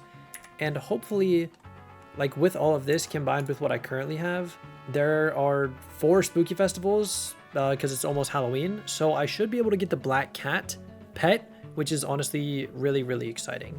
Shortly after, there was a Jacob's contest for melon, so I made sure to participate. And while I only managed to place into bronze, this did still grant me a turbo melon book, which will be a crucial enchant to put on my future melon dicer. And I then wrapped up the evening by crafting the melon leggings. The next day, I got myself a new god potion as my previous one had just run out, and I managed to craft the final piece of melon armor to complete the set. I then started farming wheat and quickly managed to collect my first crappie, which is exactly what we need to upgrade this armor set. With all of the wheat I had collected, I finally had enough to craft both the enchanted agronomy sack, and I managed to craft and upgrade the small, medium, and large agronomy sack. By the way, I've made sure to keep my composter running at all times and decided to go ahead and purchase my next garden plot. Also, a little while later, something pretty insane happened. I literally just accepted this. I think this is rare. I'm not sure. I've heard it's rare. Wow, it's selling for 41 mil. It's kind of cool. I don't know if I should put this on my armor. You guys let me know. But I've heard this is rare. I just got it from this guy in the chat, but I forgot to record, so let me know if this is good. I did a bit more farming before doing a commission to reach 100 copper and finally managed to purchase my second piece of equipment, being the Lotus belt. I then took another trip to the hub to put the blooming reforge on it, and additionally I used the overgrown grass I had to put mossy on my melon chest plate. I participated in a wheat contest and managed to place silver, so we're slowly working towards our first overpowered farming tool. I collected yet another flowering bouquet and used it on my Lotus necklace, and soon after I unlocked yet another plot. Before cleaning it out though, I used some copper to upgrade Sam's scythe just to make clearing this plot a little bit easier. I spent some time clearing the plot and participated in another contest and managed to convert all my metals into a singular gold medal to purchase my first farming tool. I decided to go with the cocoa chopper as it's going to be crucial to get the replenish enchant for my tools. I then purchased a few Sunder books from the Sky Mart, which if you didn't know is basically just the harvesting enchant but for axes specifically. I then checked back with my minion and took my rare rabbit pet to cat and started the upgrade to epic. Throughout this event, I've been collecting a lot of dark candy from the Great Spook event and decided to purchase 2 black woolen yarn, 8 scare fragments, and 3,000 expired pumpkins. Afterwards, I checked back in with Cat to collect my now epic rabbit pet, and it was then time for yet another spooky festival. I managed to collect a ton of purple candy and amassed a total of 2,500 points. This finally allowed me to have enough purple candy to purchase the black cat pet, which which I'm super excited for because it has a ton of bonus magic find. I also upgraded my Intimidation Talisman to the Intimidation Ring, and then used my Scare Fragments to upgrade that into the Intimidation Relic. I immediately took my Black Cat over to Cat, and thanks to the Black Yarn, I was able to instantly upgrade it to Mythic. I've never gotten this on any profile, not even the Black Cat. Now I have the Mythic Black Cat. This is actually so exciting. Let's go. So as you can see, I don't even have full Lotus equipment yet. I'm missing the last one, but we have our second overgrown grass available here. This is insane. I recently learned how rare this is after I got my first one. I was talking to some friends. They're like, dude, this is like it's a 1 in 1,000. If you look at my Lotus equipment, I've done 18 of these guys. I'm about to get my second overgrown grass. All right, I now have my 5 gold carrots here. Was it you, Lumberjack? It was. And now I have my second overgrown grass. Okay, I think I'm gonna put this on the leggings because we have it on the chest already. Let me go put this on the leggings. I don't include all of them, but I've been participating in a lot of Jacob's contests and managed to get my hands on a blueprint, which I then crafted into the wheat hoe. Thankfully, I'd been collecting a few turbo wheat books from these contests and managed to put the turbo wheat 3 enchant on this hoe. I then took a short break from farming to head over to the forge and started making the travel scroll to the forge as I was tired of making this walk every single time I wanted to forge something. The next day, I got back on and collected my new scroll and spent some time mining diamonds to get 10 enchanted diamond blocks, and with those, I started making 5 refined diamonds in the forge. I participated in a tasty mithril event, which unfortunately I forgot to press record, but I did record the results showing that I got a massive 81,000 mithril powder from this. I took a quick trip back to the hub to purchase a combat boost from Zog so our Black Cat will level up just a little bit faster. You see, the problem with this episode is I can't make any fast or fancy edits as I'm literally breaking all of these crops instantly. Normally, I would edit the video to show the last frame of me hitting a mob or breaking a block, but since these crops break literally instantly, it just doesn't work. Oh, also, I've been talking with a lot of you in the Discord server, which if you haven't joined is linked in the description, and I've been considering getting into streaming. I definitely would be using a face cam, and I wouldn't stream every day or anything, but maybe once or twice a week when going for a rare item. For example, next week's video is going to be more mining focused, where I plan on going for the bow pet, and maybe even doing a little bit of nucleus runs, so if that's something you'd be interested in, please let me know down in the comments below. Again, this would not be daily streams or anything like that, just here and there when going for rare items or doing something that's at least somewhat interesting rather than mindless grinding. With all of the wheat done, I managed to upgrade our melon chestplate into the crappie chestplate. While I do a little bit more farming here, I want to quickly talk about the future of this series and answer a few questions from you guys in the comments. I've been asked a lot about what mods and what resource packs I use in my videos, and if you're at all interested, you can access the entire pack that I use in my Discord server. Also, a lot of you have asked when I plan on getting into dungeons, and I'd like to get a Juju shortbow first, which I know is still pretty far away as I haven't even touched Slayers yet. Reason being is I want to be as safe as possible. As you know if you've seen my previous episodes of this series, I don't mind doing extremely tedious grinds. I leeched over 200 dragons for armor sets, I mined emeralds for 5 hours to get the emerald armor set, and I killed over 62,000 endermen just because I wanted to drop the legendary enderman pet instead of upgrading it. That being said, I will probably be doing tier 1s until I get final destination armor, and then do tier 2s for the Juju. I still don't plan on starting Slayers for a few more weeks though, as next week I really want to get into some more mining progression and dive into the crystal hollows, so please look forward to that. Alright, with even more materials collected, we can also upgrade our melon leggings into crappie. I then went back to the hub to give Cat my elephant pet as I slowly want to start upgrading it to legendary. Also, I got a cool visitor that has a green bandana. I have no idea if this is rare or even good, but I'll be saving it for a future farming pet. Back in the forge, I claim my refined diamonds and start making 5 gold plates, which will be very important for next week's video. And after my final stretch of farming, I managed to upgrade both the helmet to crappie and my boots. Oh, also here's me proving that I still haven't died. I keep forgetting to do this, but just know I haven't died, and if I do die, I will be very, very upfront about it. I've survived over 230 hours without dying in Hypixel Skyblock, and today I'm heading into the Crystal Hollows, where I'll be getting a complete set of Yogg armor, obtaining the Titanium Drill X455, doing my first ever Nucleus runs, and over 100 Hot M quests. This is the mining episode of my Hardcore Ironman series.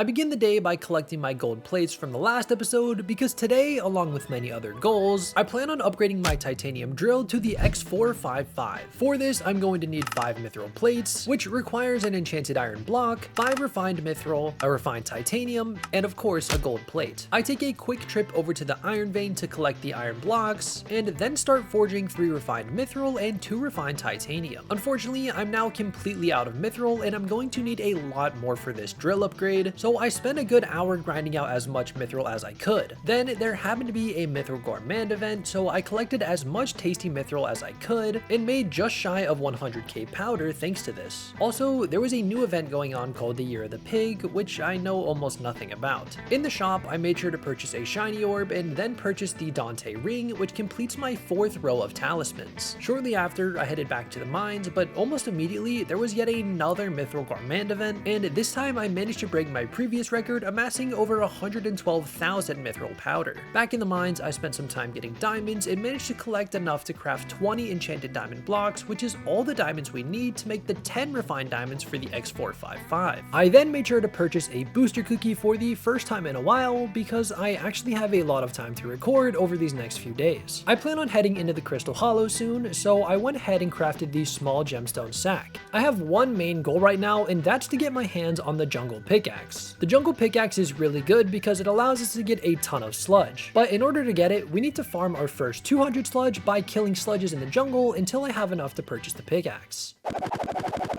Now, you may think that the hard part is behind us, but in reality, one of the more difficult parts is actually finding Odawa himself who sells this pickaxe. From what I understand, there's a hidden location that spawns in the jungle where I can find him, and it took a while, but I finally found a lobby with the location revealed, so I managed to purchase my jungle pickaxe. After putting fortune and efficiency on it, there's one other enchant I want, and that is compact. What this does is give us a chance to get an enchanted version of the block we mine, and since we need a ton of hardstone for the Flamebreaker armor set, this should help speed up the process a ton. I started mining hardstone, and after about 20 minutes, I'd collected a decent amount of sludge juice, but there's something else I need to take care of, being money. Back in the garden, I used a gold medal to purchase the melon dicer and applied the cultivating enchant to it along with 16 sunder books to combine into a sunder 5 book, and finally enough turbo melon books for the turbo melon 3 enchant. Soon after, I unlocked a new plot and managed to clean it up pretty quickly. The main goal of this was to connect 2 melon plots into one big melon plot, and I placed some blocks in between to easily connect them.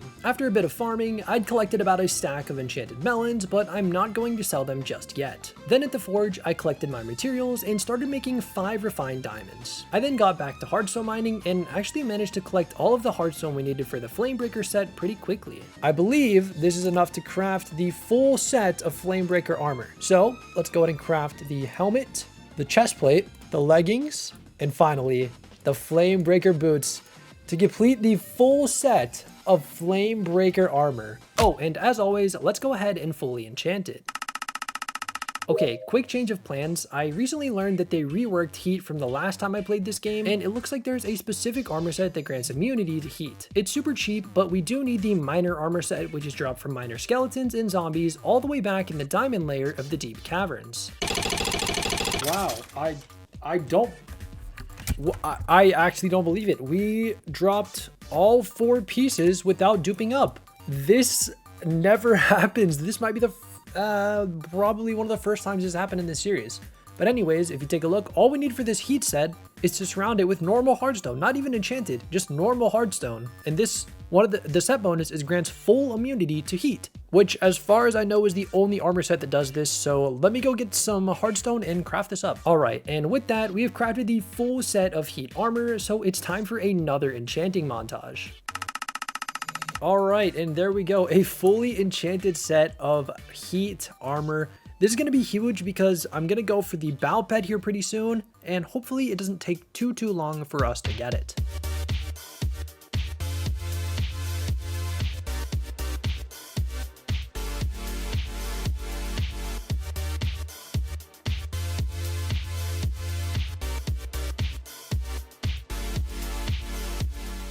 Wait, it just said hold on. It just said a bow pet dropped in the chat. A bow pet dropped. I don't know if that's for me. I think there's one. Oh no. No, it must be mine. I'm the only one here. This is bow number 5. I don't remember the odds. I want to say bow number 5 is lucky to get it this fast. Again, I don't know the odds. I believe it comes in epic or legendary. So we will see what that is when I finish off this this boss. This I've literally just been doing this for like 15 minutes. So this is going really well and pretty fast.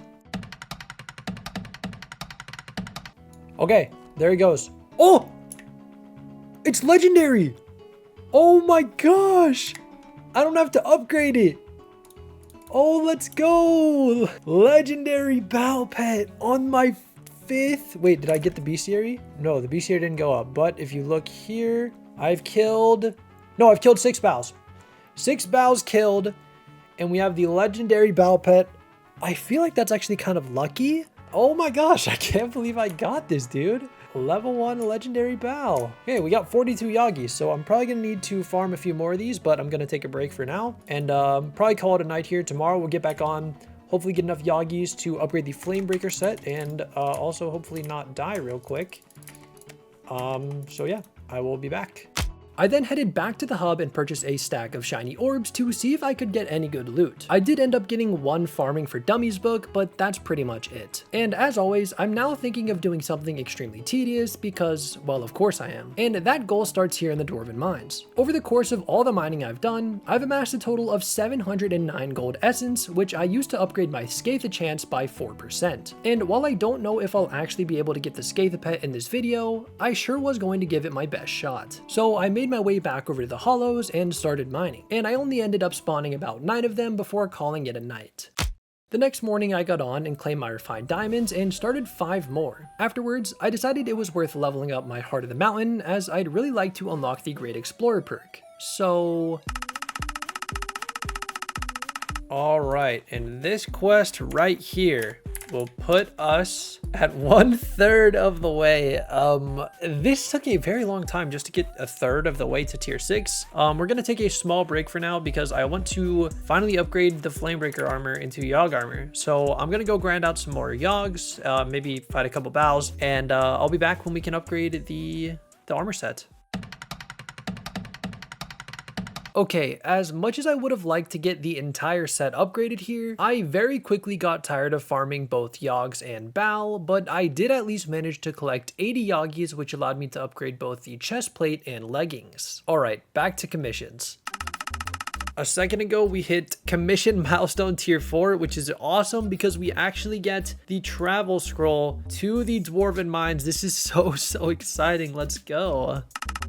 Okay, I actually managed to find a lobby with a key guardian, and there was no one else around here farming it, so I stuck around for a little while and managed to collect 11 jungle keys. Alright, some more good news is that I've actually managed to finish up the entire Yogg armor set, so I'm feeling pretty good about our mining setup now. Okay, I just took a break to edit this video, but now we're back and I'm going to be moving over to the Dwarven Mines for commissions because the only material I'm missing for the X455 is Mithril. So the plan is to collect as much of it as I can while also progressing towards Hot M6. Real quick, if you're enjoying this video, I'd like to ask you to hype it. I don't fully understand how it works other than it helps show my videos to more people, which honestly helps more than you know. Videos like these take a really long time to make and I spend pretty much all of my free time to work on them. So please consider hyping the video. It's free and it helps me out so much. Alright, I'm taking a quick break to claim this mithril, and I have finally enough mithril here to start the last 5 refined mithril I need, and that should be all of the materials I need for the X455. Alright, this is a very big moment. This is the final commission for Hot M6. That is so crazy. This took so long. And I still need to do Hot M7, but I don't think I'm going to do it today. But we get a new forge slot, which is really exciting. Also, I kind of forgot about my elephant pet that I gave to Kat, so I'm going to go ahead and give this back to her and start the upgrade to Epic. Alright, this is a very big moment. As you can see here, our mithril plates are done.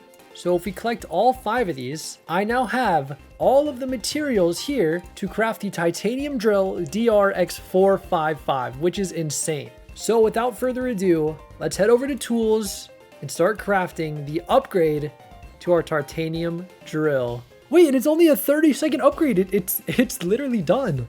All right, and here it is. Our titanium drill X455 is done. Let's go. We have breaking power 8. This is so good. Also, during all of the hot M commissions I did, I managed to collect the amethyst, topaz, and jade crystals. So let's go and collect the last 2 so we can complete our first nucleus run. And there's not really a cool or interesting way to edit me giving a goblin egg to King Yolkar, so here's the crystal. Run number 1 had some pretty solid loot, with the most notable being a prehistoric egg and a helix fossil. But I'm not just gonna do one nucleus run in the video, so yikes. Pretty below average. Alright, the last crystal for nucleus run number 5 has been placed. That's not real. That's not real. That is not real. That is not real.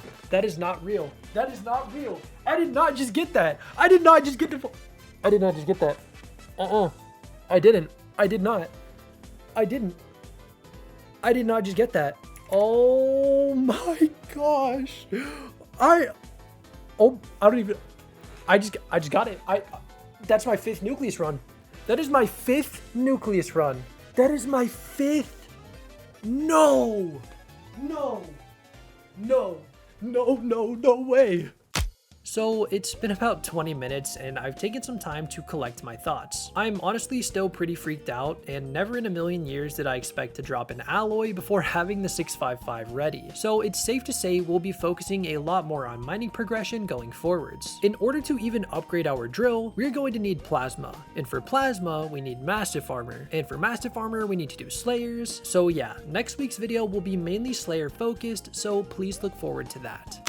Last week, I dropped Devon's alloy in just 5 nucleus runs. But you see, there's a problem. I'm stuck with the titanium drill X455 because I need plasma in order to upgrade it. Today, we are diving into slayers with the goal of getting a full set of mastiff armor. But I have to be careful because I have just 1 life. This is the slayer episode of my Hardcore Ironman series. The first thing we need to do today is craft a full set of protector dragon armor. I've had these frags for a few weeks and never really bothered to craft them, and since I already have the chest plate, we just need to craft the helmet, leggings, and boots. Oh, and as per usual, I will of course fully enchant the set. Alright, we have a perfect set of protector dragon armor here. However, I usually prefer to have titanic on my entire armor set because, well, the extra defense and health is really nice. But in order to reach 100% crit chance, I did need to put pure on my chest plate. However, the rest of course is still titanic. Okay, before we actually start doing slayers, there's a grind I've been putting off for a while and I really need to take care of. A few episodes ago, I crafted my first acacia birdhouse, and if you don't know, each birdhouse costs 6 stacks of enchanted acacia logs, which is the equivalent of 61,440 regular acacia wood. So multiply that by 9, and yeah, this is gonna suck. All right, here is birdhouse number 2, 3. If only there was a way to like passively generate acacia wood while you were offline. What if they made something that would like automatically gather wood for you? Wait, that's actually a really good idea. They should definitely add something like that. I forgot to press record, but we just crafted birdhouse number 4, so we're almost halfway.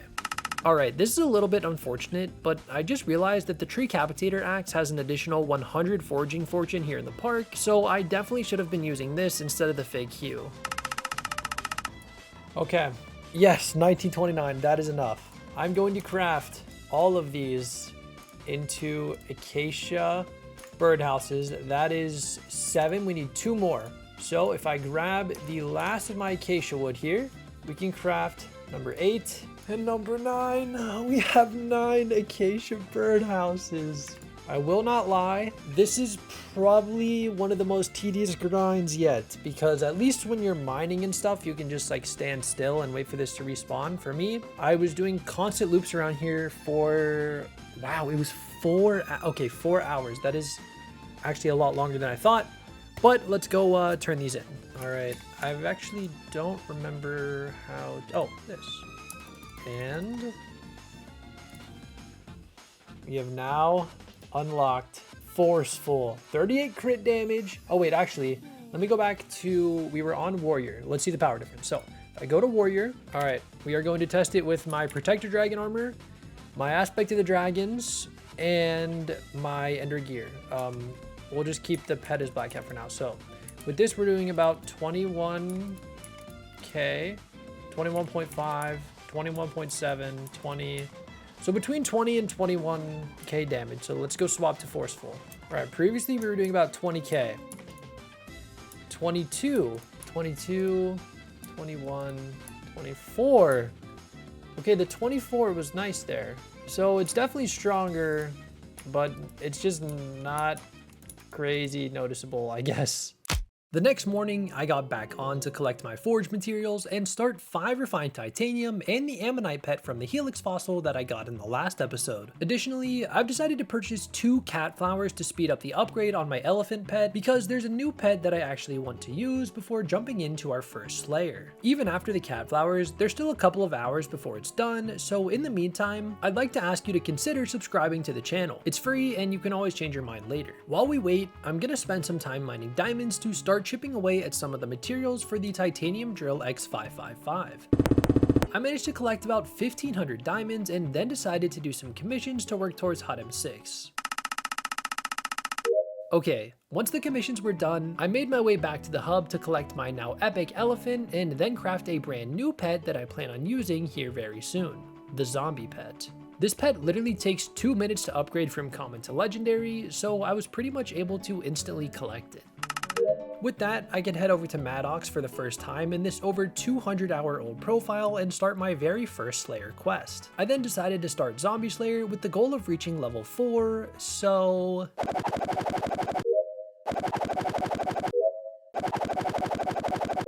So we made it to Revenant Horror level 4, so next we are going to move over to the Broodfather, and hopefully get that to level 4 as well. Also, I planned on doing Spider Slayers, but after taking out the tier 1 and tier 2 bosses, the tier 3 was glitched and instantly healed all damage that I was doing to it. I read about this glitch a few weeks ago and honestly assumed it had been patched out by now, but I guess it still hasn't been fixed, so we'll be moving on to Wolf Slayer, which honestly works out quite well because I'd really like to get my hands on Mastiff armor.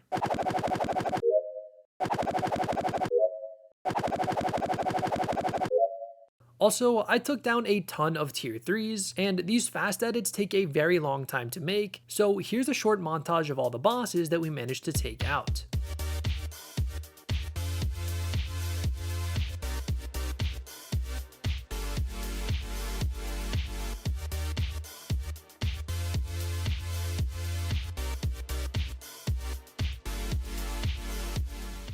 Alright, we just hit Wolf Slayer level 4. Most important thing we got from this is the Maddox Bat Phone, which is really nice because what this will allow us to do is start new bosses from far away, so I don't have to walk all the way back here every time I want to do that anymore. Alright, if I've done my math correctly, yes, that is the last wolf tooth I need for the Mastiff armor. I already have the diamonds, but the only thing I'm missing are these growth leggings, which are quite expensive, so now we're going to have to go grind out a lot of dark oak. Admittedly, I did not know that this armor required this growth armor with dark oak. If I did, I probably would not have grinded out the acacia birdhouse, but regardless, we are going to have to grind out all of this dark oak, so yeah. Alright, if I've done my math sort of correctly, we should have enough here. We have exactly enough dark oak, and some left over.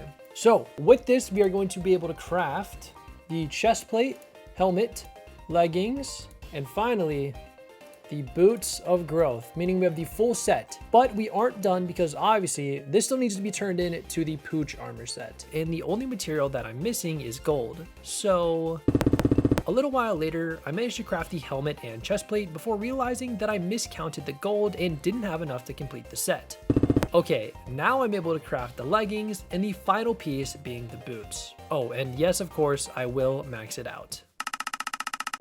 We are of course still working towards Devon's drill, since last episode we somehow managed to drop an alloy, so I stopped by the forge to collect and refresh my titanium. I then took a short break to kill some zealots, because in my 100 summoning eyes video, I said that I would try to do at least one dragon in each episode, so...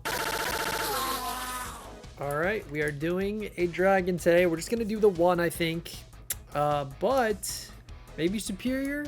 Still have yet to spawn a superior. Okay, old, that's totally fine. There's no way I get fed, bro. It's just not possible. Oh yeah, chest is fine. Considering our RNG, a chest plate is fine. I then got back to Wolf Slayer because I really need to get my hands on the Shaman sword.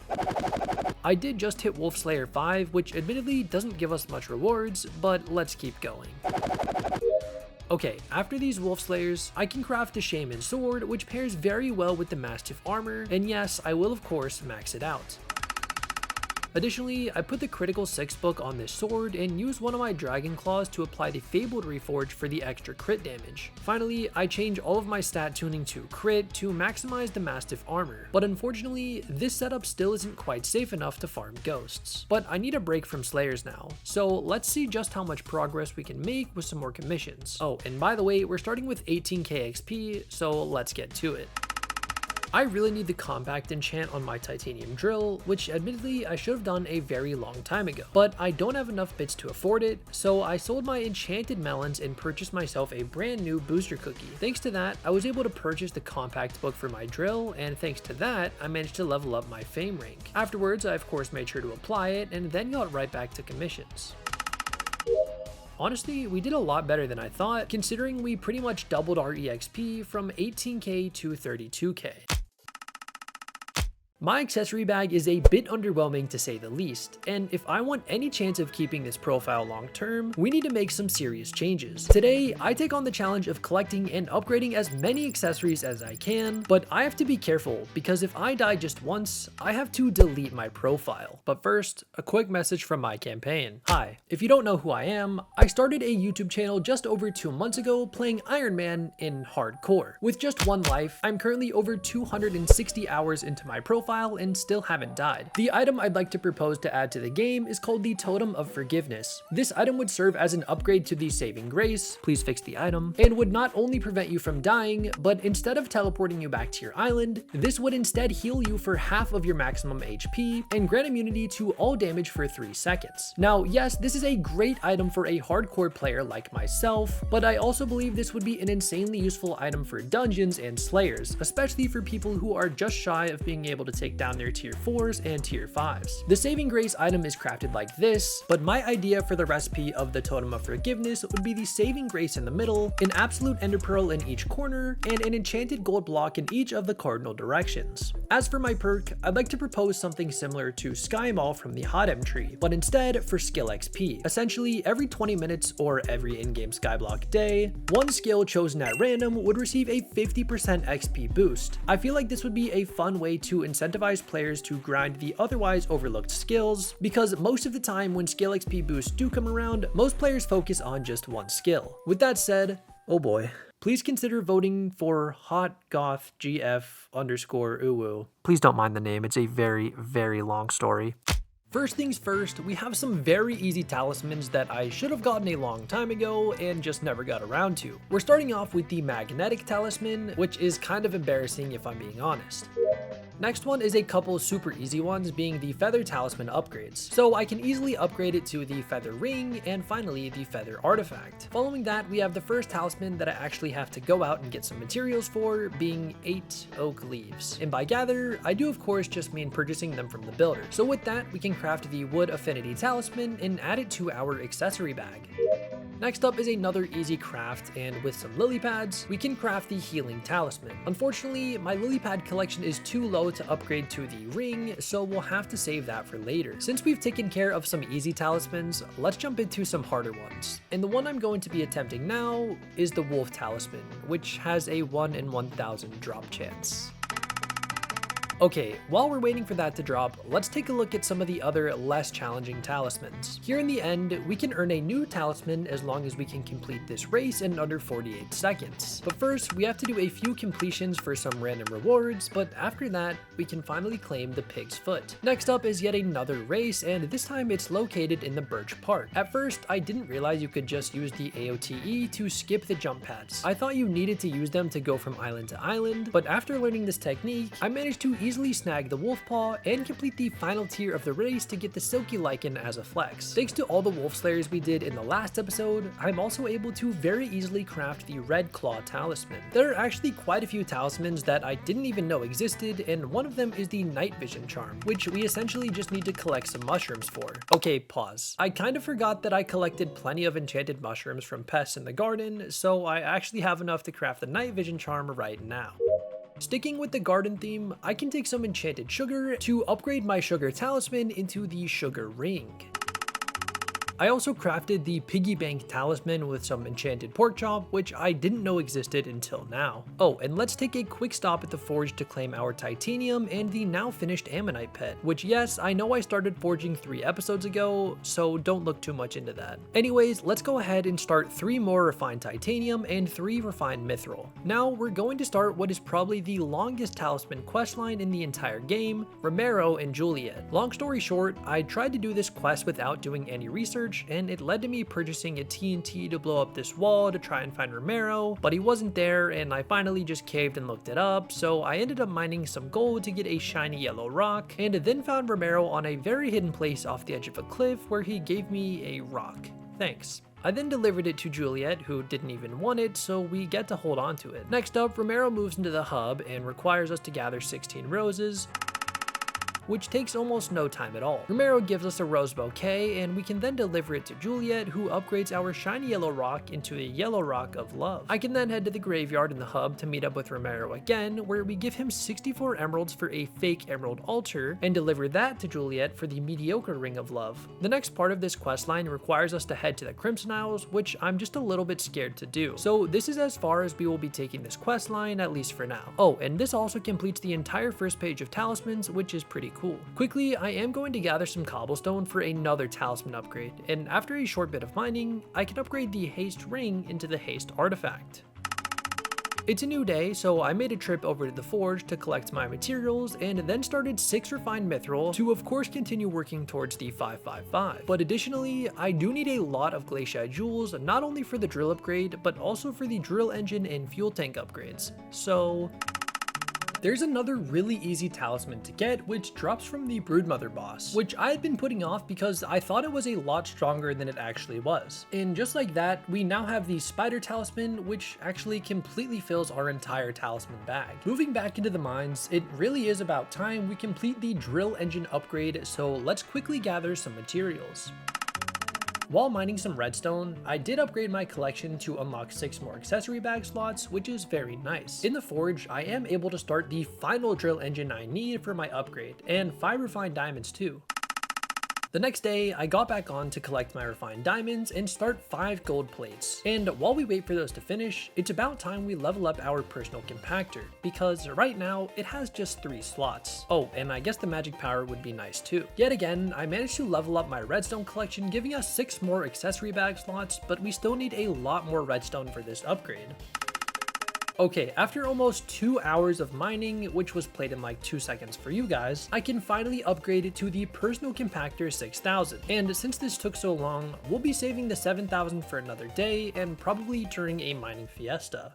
So I just got back from visiting my family for Thanksgiving, and apparently there's been a lot of changes. There's a new mayor, a bunch of buffs, and even some sort of prison cell, so let's see what all the hype is about. First things first, I collect my loot from the forge and start making a couple refined ores and a mithril plate for my drill engine upgrade. Oh, and a little later, I also started making the titanium talisman. This is something that I haven't touched on throughout this series, but I've been working on the chocolate factory in the background, and today's the day that I can finally prestige to tier 6. I won't mention this anymore unless I'm purchasing an item, but just know that I am keeping up with it behind the scenes. But now I'm completely out of materials to forge, so I immediately got to mithril mining. During this time, we managed to get a 5x titanium drop rate, so I of course continued mining. Even after all of this, I still wasn't happy with the amount of mithril and titanium that I had, so let's do some more commissions towards Hot M7. There happened to be a Mithril Gourmand event, which of course I love, but while I'm doing this, I want to quickly ask for your guys' thoughts on Hytale. I've been following all the updates and I will definitely be purchasing the game and playing it, but I wanted to ask if you guys want to see any content on it from me, which yes, I will be playing in hardcore, even if that's not a default option. There are a few ways that I've thought about doing this, which one is creating a completely separate channel for Hytale content, or having them both here on this channel. Don't be concerned because the Skyblock videos will not be going anywhere. I promise the Hardcore Ironman series will not be replaced by Hytale or anything like that. When Hytale Early Access releases in January, there might be like 1 week where I'm focusing on creating content for Hytale and not upload Skyblock, but the weekly uploads will still continue after that. Also, I've talked about this before, but I do plan on getting into streaming very soon. If you've seen some of my previous videos and even later in this video, you'll know that my keyboard is very loud in certain clips, which is the main reason I choose to voice over most of my videos. All of this to say that I'm getting a silent keyboard very soon, and once that comes in, you can start expecting some streams from me. Okay, back to grinding. Thanks to this Mithril Gourmand event, I managed to collect 653 tasty mithril and received 134,000 powder, making it my best event yet. We just got commission milestone tier 5, which means we just got the royal pigeon. Oh my gosh, it's Skyblock level 100. Yes! Oh, that's so good. I've been wanting to get this for... Wow. We are officially early game. Let's go. Okay, after all my commissions, we managed to get 40% of the way to Hot M7, which is pretty nice progress. The next day, I went back to the forge and collected my loot along with our newest accessory being the titanium talisman. Afterwards, I do finally start our mithril plated drill engine along with 5 more refined titanium. Thanks to the slayers we did last episode, we're able to take care of another talisman, which is upgrading our zombie talisman to the zombie ring. I then take some of my rubies and I'm able to craft the Talisman of Power, adding yet another to our collection. Then in the garden, we can use some of our Jacob tickets and medals to purchase the Anita Talisman and even upgrade it into Anita's ring for even more magic power. There's a special location in the mines that I didn't know existed until today, which is where quartz generates. And after mining some of this, we'll be able to craft 2 more talismans for our accessory bag. With that, I'm able to craft both the Day Crystal and Night Crystal. Back again in the garden, we can purchase the Pest Hunter badge, which upgrades into the Pest Hunter ring, and then into the Pest Hunter artifact. Unfortunately, I don't have enough pests for the relic, but another epic talisman is still a very nice addition to the accessory bag.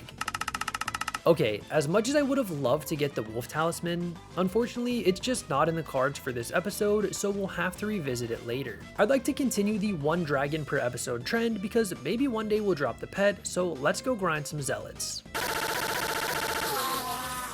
Alright, we've got somebody to do our drag with. I've placed my 4 eyes, and it would be really cool to get a superior. We've yet to get one.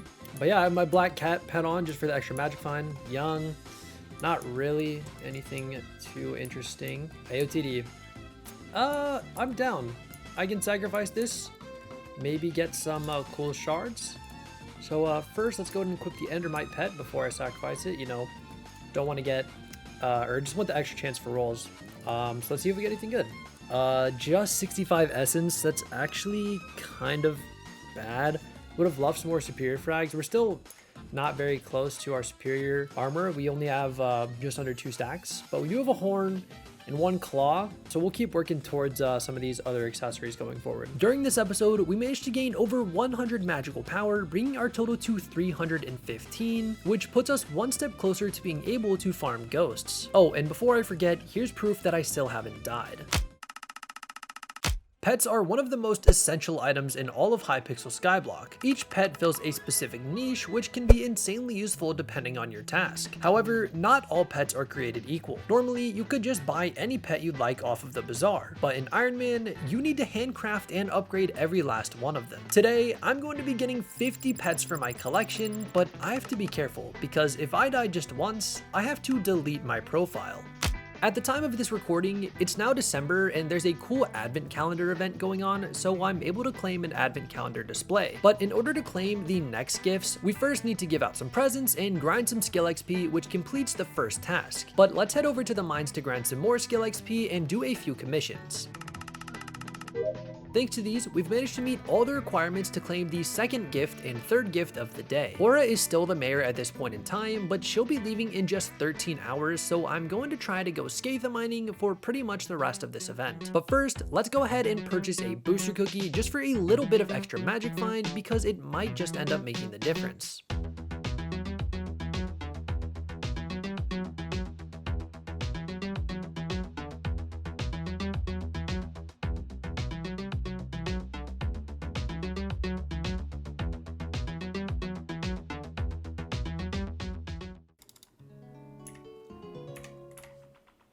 Bro. I saw the gemstone level up in this yellow text, and I really thought I dropped the legendary pet for like half a second. I think that's gonna do it for Skatha grinding for now. Unfortunately, no pet, but as you can see, we've killed 139 worms and Skathas combined, and we've killed 31 Skathas, which admittedly isn't that much, like we're not anywhere near due, but hopefully in the future we'll do some sort of something like 5 Skathas per episode type thing, similar to how we're doing a little bit of dragons, or I try to do 1 dragon per episode. Maybe we'll do like 1 Skatha per episode, and maybe, okay, actually let me go for one more Skatha and I'm done. Oh, Skatha, it's the last one. Well, can't say I didn't try. Okay, it's been about 5 hours and I just don't have it in me to strip mine anymore. I know this is a really good opportunity with all these buffs, but Aura will come back around again, and I can always grind Skathas during Diana's event with the boosted pet luck, or just drop it naturally. Over in the forge, I can collect my mithril plated drill engine, which is huge, along with my titanium. This adds 75 mining speed and 5 mining fortune, which may not seem like a lot, but every little stat counts. Oh, and I do then start forging 6 refined mithril, as we still need a ton of it to upgrade our drill. Okay, so you may have noticed this episode is a little bit longer than usual. I've gotten tons of comments from you guys asking for longer videos, so this is me experimenting with that. These videos literally take up all of my free time, and I'm totally okay with that because I love making these, but a highly edited 10 to 12 minute video usually takes a full week of free time, so this is a compromise where the video is still well edited, but contains less of the fast and fancy ones, and sometimes just some clips of me talking, similar to what you're watching right now. So please let me know down in the comments what you prefer, a super highly edited shorter video or a moderately edited longer video. The next day, I got back on to restock the forge, but it's about time that we finally start working on, well, the actual title of this video. And what better pet to start off with than the ocelot? And well, as said before, you can see we aren't doing any fancy edits here. You know, so the video can be longer and all. Wait, no, I can't help it. Okay, if we grab one of our enchanted eggs here, we can craft the common ocelot pet. But no, the video title says 50 pets, which you may be confused by because 50 pets is pretty unrealistic. However, if I take the common ocelot pet and upgrade it to uncommon, rare, epic, and legendary, that's 5 pets. And if you think that's cheating, well, too bad. But still, that's a bare minimum of 10 unique pets, and I promise it's actually more than 10 unique pets. Moving on is a pet that I should have gotten as like one of my very first pets in the game, but I kind of forgot about it. So if we head over to B, we can purchase the B pet, and if we head over to Cat, we can start upgrading it to uncommon. But that's going to take a full hour, and since it's a new day, we can head over to the Jerry Island, collect some presents, give them to an Ironman player, and collect the first, second, and third gifts for December 2nd. But all of that literally just took a few minutes, so there's still 55 minutes until our B pet is done. In addition to keeping the forge working at all times, I need a ton of glaciite jewels for the 555 upgrade to my titanium drill. So while we continue to wait out this B pet, let's go collect some. While I grind these glaciite walkers, I've been thinking of making a guide video specifically for early game Hardcore Ironman. However, I want to know how many of you are even interested in trying Hardcore Ironman, or if it's something you just prefer to watch. I know that a lot of you do not enjoy the hardcore experience, and I totally get that, but I am curious just how many of you have actually tried Hardcore Ironman, or maybe you haven't tried it just because there's no guide to really help you along the way. Regardless, please let me know if that's a video you'd be at all interested in down in the comments below. Yes, that's 25 glaciite jewels. Alright, after a quick lunch break, our B pet is now upgraded to uncommon, but in order to upgrade it to rare, it's going to take 6 hours, so I plan on saving that for later tonight when I go to bed. Moving on to the next pet is probably one of the most overpowered in the entire game, and lucky for us, it's extremely cheap to make. enter the horse pet. If you're unaware, what this pet does is summon a horse for you to ride on. Yeah, nerf the horse pet. Anyways, over at Cat, we can upgrade the horse pet to uncommon, rare, epic, and legendary, but trust me, not every pet will be this easy. Following that, we're heading back over to the park to grind more wood. Well, on the bright side, we can break in our new ocelot pet, but the newest pet we're going for requires us to collect a ton of wood. After collecting these materials, I can easily craft the common wolf pet and immediately take it over to Cat to start the upgrade to uncommon, rare, epic, and legendary. Afterwards, I was pretty much done for the day, so I dropped off my bee pet to Cat and called it a night. It's a new day, and I recently learned there's an item you can get to help break this cage. Apparently, you need to head down the staircase at the hex and purchase a rusty spoon from this guy, and then you can start helping break the cage here in the hub. Admittedly, the main reason I grabbed this is because it's a museum item, so yeah. Anyways, back over at Cat, we can collect our now rare bee pet, but I don't really want to give it back to her yet since it is a full day upgrade. The next pet we're going to tackle is one that I can actually craft already. If we grab ourselves a super enchanted egg along with some enchanted coal, we can craft the common wither skeleton pet. I do have plenty of enchanted coal, so I can immediately head over to Cat and start the upgrade to uncommon, which will take a full hour. However, since it's a new day, that means a new advent calendar, so Jerry Island, ice mining, giving gifts, and I'm then able to claim the first, second, and third reward of the day. Back at the forge, I can collect my titanium and start a few more items, but now I'm pretty much out of materials to forge. So as always, let's go ahead and chip away at some more commissions. Wait. There's a Mithril Gourmand event, and these are basically mandatory, so make sure you participate in all of these. Anyways, I gathered an insane 793 tasty mithril, making it my new personal best, collecting some amount of powder that I forgot to write down in the script, so here it is on screen. Also, for some reason, this lobby is completely empty. It's literally just me in here, which feels kind of awkward, but anyways, back to commissions. Good news, our Wither Skeleton pet has been upgraded to uncommon, and since the rare is only a 3-hour upgrade, I'm going to go ahead and start that too. Real quick, I want to let you guys know that anyone who friends me on Skyblock, I do accept. I have tons of you guys added, and it's been great to chat with you guys on the server, but I've had to make the unfortunate decision to turn off the ability to direct message me on Skyblock. Most of you are super nice and send me a short message telling me you enjoy the videos, which is one of my favorite kinds of interactions. But sometimes there are like 3 or 4 people messaging me at the same time asking questions, and sometimes this is even while I'm recording, and I figured for now it's better to turn it off as I don't want anyone to think I'm ignoring them. If you do have a genuine question or want to reach out to me, the Discord server is a great place to do so, and my DMs are always open. Again, this is not targeted at any specific person. The main reason of doing this is to make my recording process a little bit faster and smoother. The rest of the day I spent editing and collecting my Wither Skeleton pet, so I was able to upgrade it to rare, epic, and legendary. Alright, taking a short break from pets, we're going to continue the tradition of doing 1 dragon per episode. And with the boost from Aura, this shouldn't take too long at all.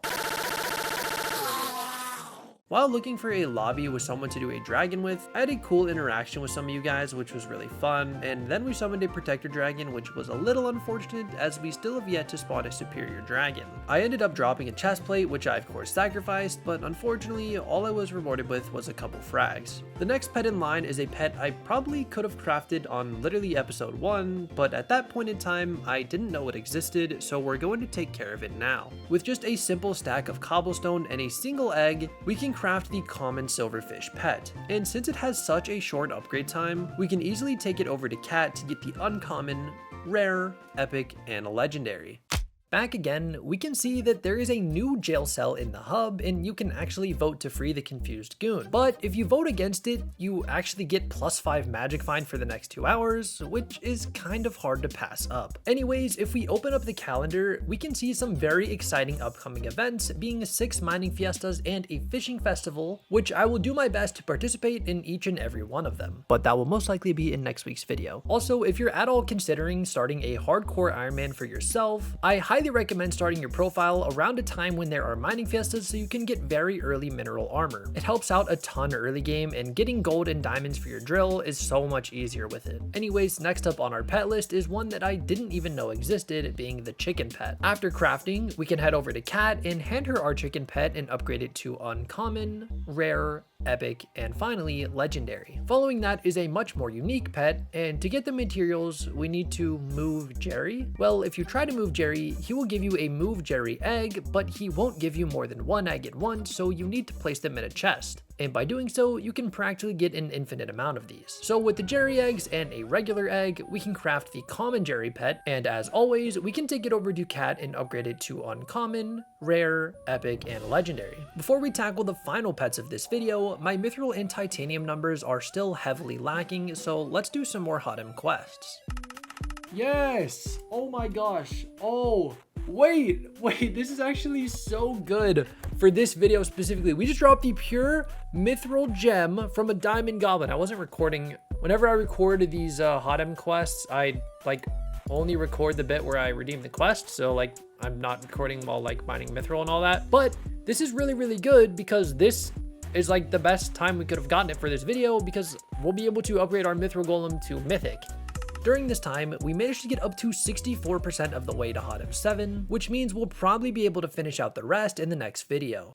Back in the hub, we can use our newly acquired pure mithril gem to start upgrading our mithril golem to mythic. Quickly, I want to let you guys know that I have officially opened up channel memberships, though please do not worry about member exclusive content, as I don't want to put any of my content behind a paywall or anything like that. However, this doesn't mean that there will be no perks at all. At the end of every single one of my videos starting next week, all channel members and Discord server boosters will have their name displayed at the end of my video as a thank you. Additionally, you do get a cool badge next to your name in the comments and in the chat when I eventually start streaming, so please look forward to that. Again, I do not have any plans for exclusive videos or early access videos for members. This is just a way to go above and beyond to support me and the channel. However, the best way to support me will always be subscribing to the channel and liking these videos. It lets me know you enjoy them, and it really does mean a lot to me. Anyways, back to the video.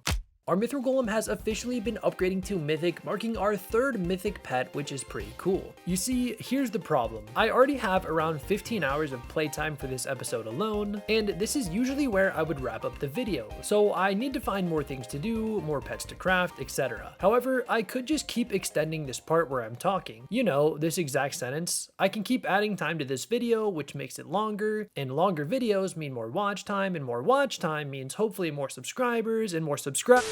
Okay, brilliant idea here. Remember how I dropped Devon's alloy a few episodes ago? Well, it just so happens that Aura is still mayor, and she has a perk that doubles our chance of getting rare drops. So technically there is a chance we get a second alloy. But first, here's your reminder to refresh your cake buffs. Let's go ahead and take care of the Bow Crystal because it's pretty fast, and luckily for me, there were already people doing it when I showed up. Second, I'm going to take on the Jungle Temple because I'm cracked at parkour. Third is easily my least favorite crystal because I need to do this.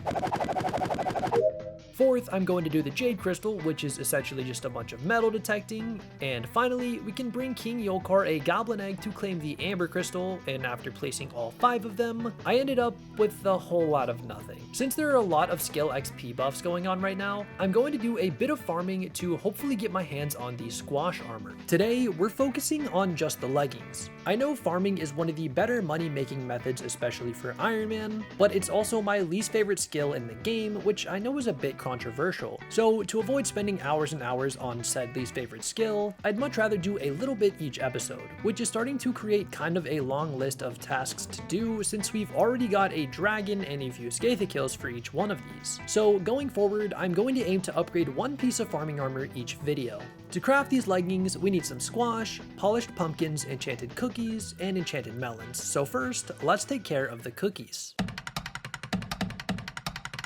Hey you, yes you artistically talented individual. If you'd like to make some fan art of my character, we've officially opened up a new channel on the Discord server for it. During all of my videos starting next week, assuming that anyone actually submits any art, no pressure, I'll be showing off and giving a shout out to one piece of fan art each week made by you guys. I think it would be super cool if someone made some art of my character in the Crystal Hollows, getting the Devon's alloy, or even just my character holding an aspect of the dragon or some cool item. Art is something that I've always struggled with, and the best I can do is little stick figures, so it's always really impressive to me to see other people's art. Again, no pressure at all on this. I don't expect there to be a ton of submissions, if any, but hey, maybe you guys will surprise me.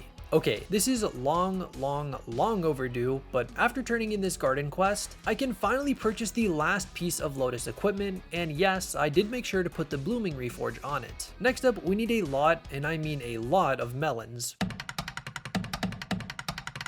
Okay, this is taking way too long. I get about 8 enchanted melons when I farm this double melon plot, but I think I have an idea to increase my rates. I do have the epic elephant pet, which you can go back and watch my other videos to see how I got it. But if we take this over to cat, we can start the upgrade to legendary, which does cost a very expensive 20 million coins and 10 entire days. Luckily, there's a very unique item that can skip this wait. If I spend 5,000 of my bits, I can purchase 2 cat flower bouquets, and if we take these over to cat herself, we can actually get our elephant pet back right now. A few episodes ago, I did get my hands on a green bandana, which is pretty exciting, and I've decided it's going to be worth putting on my elephant pet right now. I know there's an argument to put a farming EXP boost on it until level 100, but I prefer this just to get the extra farming fortune right now. After another time farming this plot, I managed to get about 1 extra enchanted melon, but my rates will continue to go up as our elephant pet continues to gain more XP. I also managed to hit farming 33, which admittedly is a little on the lower side, but the skill XP buff is helping me out a ton here. After a bit more farming, we finally had all the enchanted melons we need, which leaves just the polished pumpkins. And thankfully, I already had all the materials I needed, so I can easily craft the 8 polished pumpkins. And with that, we can finally complete the first piece of squash armor.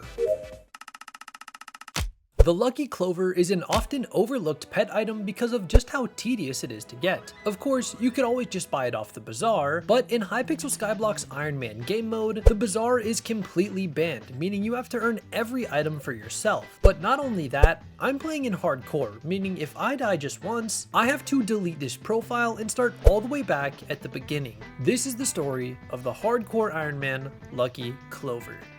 Before we jump into this, you first need to understand what the Lucky Clover is. The Lucky Clover is crafting using emeralds and the Lucky Clover core, and this core has a mere 0.66% chance to drop from the Carrot King, which is a mob that can only be fished up while using carrot bait. Now, why would anyone spend so much time going for this item? Well, this is the best pet item in the game for Magic Find, granting an extra 7 when given to a pet. And also, this is a nice excuse for me to do some fishing, because I really enjoy it in this game, and it's a nice break from slayers and all the other tedious tasks we've been doing recently. But you see, there's a problem. Normally when I do Dwarven Mines commissions, I can do these fast, fancy edits that are really engaging. But when I'm fishing, well, you kind of just fish. Still, I'm going to try to make this episode as engaging as possible and hopefully not super short either, so let's get into it.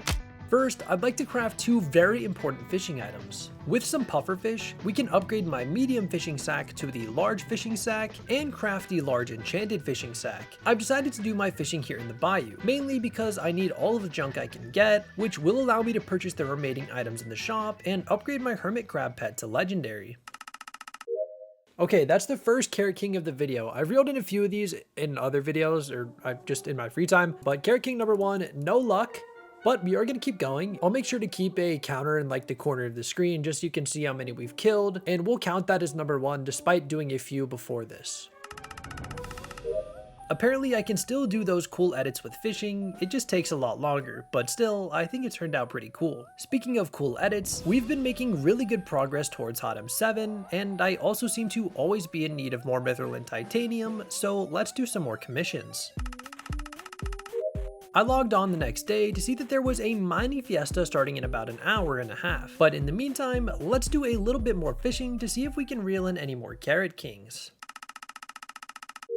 Okay, looking back at these upcoming events, these are super great and all, but there's no way that I'm going to be able to participate in all of these. I think my goal is going to be to go for at least 4 of the 7 fiestas and hopefully 2 of the 3 fishing festivals. The first mining fiesta is starting soon, but I really want to get my gemstone sack upgraded as I don't want to waste valuable time cleaning it out. So with pretty much all my remaining rubies, I'm able to upgrade my gemstone sack to large. Alright, so this is a random spot that I found, and I think I'm going to start the fiesta here. I have no clue how many glossy gemstones I'll be able to get, but if we could get enough to upgrade 1 piece of armor, that would be really, really great. Also, I'm not going to make you watch the whole thing, so here is a short montage.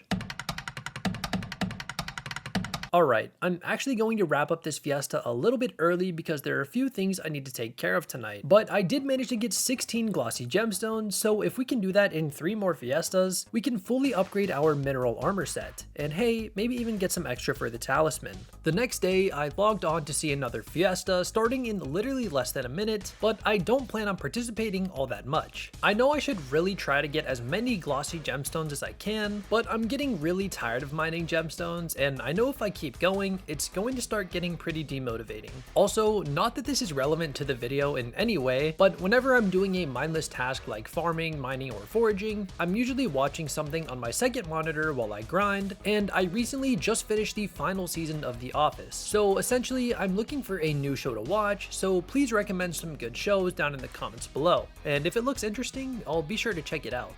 Okay, we participated for about 45 minutes, which I know isn't all that great, but we're up to a total of 20 glossy gemstones, so about a third of the amount that we need for the full set of armor. So I know this is going to sound weird after what I just said, but I want to go mining. Specifically in the dwarven mines. It's a lot more enjoyable to me, probably because it's a lot faster to mine mithril than it is to mine gemstones, but the two main reasons I'm here are that I still need more titanium and mithril for my drill, and we're getting sort of close to hot M7, so we can knock out a ton of commissions. Wow, we just hit mining 46. This is by far my highest skill. As you can see, 46 on mining is way higher than most of this other stuff. Taming is pretty high up there, but there's definitely some other things we need to work on. For example, foraging, fishing, even combat I'd like to get up as well, and alchemy too. So yeah, hopefully in the future we can work on some of these other skills, but for now, let's get back to the commissions. As you can see here, my fishing speed is quite slow. But there is one thing we can do to increase it. If you've been watching this series from the beginning, you'll remember when I grinded out 32 chum buckets for the chum talisman. But ever since then, I've overlooked chum fishing as I haven't really seen much of a need for it. But if we head back over to the desert settlement, we can talk to Moby and see that he's selling the glowing mush mix-it. However, this item comes at a very steep price, being an entire stack of full chum buckets and 80 glowing mushrooms. And yes, this is for a temporary buff. It's not even permanent. Okay, I've got my chum bucket down, so let's set a timer for 30 minutes and see if we can reel in anything good. Okay, it's been a little over 30 minutes, but I wanted to reel in one last Carrot King for a total of 3. We did get a decent amount of chum, but unfortunately, no lucky clover core. Alright, it's a new day and surprise surprise, I'm fishing. But we're about to be doing even more fishing because in just 30 minutes, we've got ourselves a fishing festival. I've participated in one of these before, but I didn't get anything too crazy, so I'm hoping this one will be a little bit better. Also, all that stuff about participating in most of the fiestas just didn't end up happening. There's still 2 more of them, but one of them is around 1 AM my time, so we'll have to see if I'm up for that. So the fishing festival is about to start, but apparently it's overlapping with a mining fiesta, so maybe we'll end up doing a little bit of both.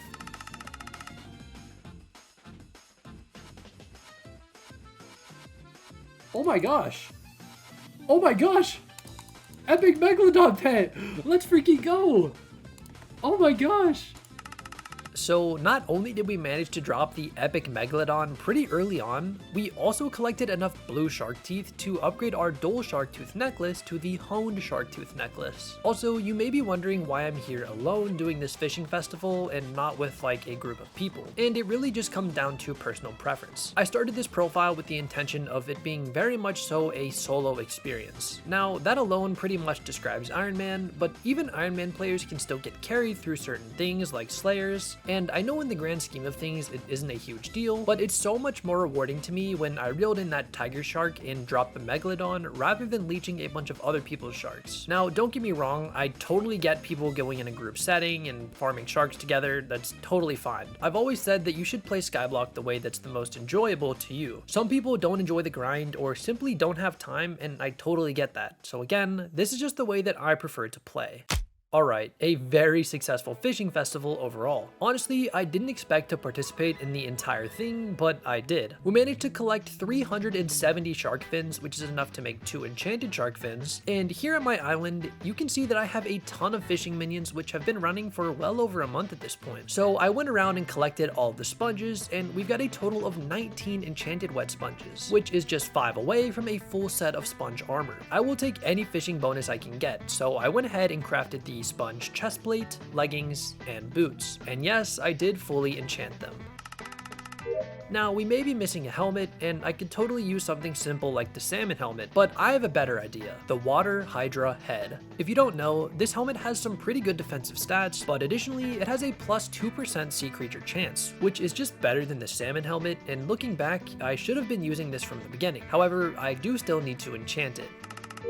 So we have a much stronger armor set now, but there's still one more change we can make. With our shark fins, we can craft a couple of enchanted shark fins, and if we combine it with our sponge chest plate, we can get our very first piece of shark scale armor. I honestly can't believe how far we've come. I'm going to do my best to participate in the last fishing festival to maybe upgrade the leggings too, but of course, it's going to be at like 1 AM tomorrow, so we'll have to see. Switching it up a bit, we're heading over to the end so that we can farm some zealots and do our dragon for today's episode. You got somebody to do a dragon here with? Could today finally be the day that we get our first superior? Please? Superior. One time. Oh my gosh, it's superior. Oh my gosh, it's actually superior. Wait, this is, okay. This is actually insane. Oh my gosh, this is so good. Oh, this is so good. Okay, just don't be an AOTD. An armor piece would be insane on this. If we got chest plate, oh my gosh, dude, if we get chest plate, it's actually insane here. All right. No, we got claw. Okay, how many frags? 3 frags. Oof. Okay, claw isn't terrible, but man, dude, if we, oh wow. Okay, well, the superior dragon was awesome and all, but I am a little bit bummed that we dropped claw. Before heading back to fishing though, let's see if we can spawn a few Skathas and just maybe drop the pet.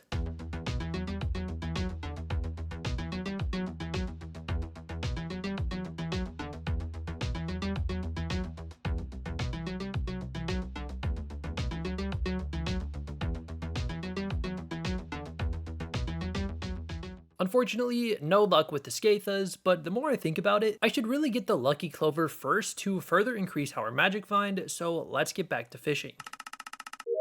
After the very healthy amount of fishing we've done in this video, I'm very excited to finally perch the travel scroll to the backwater bayou. But while I'm here, I didn't realize I had 2 empty slots on my fishing rod for a line and a hook. So we can purchase the speedy line from Junker Joel and easily craft the common hook, which gives us a very nice 25% increase to reel in sea creatures. Then we can apply both of these to our fishing rod, but there's still one more optimization we can make. Thanks to the chum buckets we've been placing down while fishing, we've collected over 1,300 chum, which is more than enough to get the mush mix-in that I've been wanting. However, we still do need to fill every single one of these buckets with chum individually, so... Alright, and just like that, we filled all 64 of these chum buckets. And if we bring them over to Moby, we can finally purchase my first ever glowing mush mix-in. Alright, the first rod cast. Let's see if we can notice a difference. Okay, if I'm being honest, it doesn't really feel faster. Wait, I forgot to use it. I didn't even use it. Bro, I need a booster cookie? Okay, before I get roasted in the comments, I thought this mixed in with a god potion, but additionally, I didn't know there was an item that does the exact same thing. The glowing mushroom tonic potion. Okay, now let's see if it was worth it. So I've spent over an hour fishing and reeled in a pretty good amount of carrot kings, but again, still no lucky clover. Later that evening, I got back on to see that there was a fishing festival starting in about 15 minutes. However, I recently hit fishing 24, which means I now have the ability to reel in great white sharks. I'm pretty sure we'll be alright, but I made my way over to the Dwarven Mine to unlock 2 gemstone slots on my shark scale chestplate just to be safe. Unfortunately, the best I can do for now is find rubies, but every little bit of HP helps in hardcore. So I lobby hopped until I found an empty one and nervously awaited my first great white shark. And not too long after the festival started, I actually managed to reel one in. Okay, this is our first great white. And I think I can actually beat it. Oh, this is actually free. Nice. Okay. We can indeed beat great white sharks. Oh, our first great white tooth. Let's go. That's number 1. Let's go. Oh, another tooth. Oh, let's go. 2 great white shark teeth. Dude, this is so sad because now I have 2 great white shark teeth, but I only have 1 tiger shark tooth, bro. What the heck? Okay. Double great white shark. I think this is good, but oh man, is this stressful. Oh my. Okay, I'm good. Okay, one down. Okay, we're fine. I'm overreacting. This is actually light work. Nice. Oh my gosh, we got another tooth. I have 3 great white shark teeth. That's so cool, actually. I can't believe we have 3 already. Dude, I need the tiger shark teeth, man. I need to upgrade my necklace. How many great white sharks am I gonna reel in? I'm not complaining, but dude, I just like less than a minute ago was the other great white. Dude, if I get a 4th tooth right here,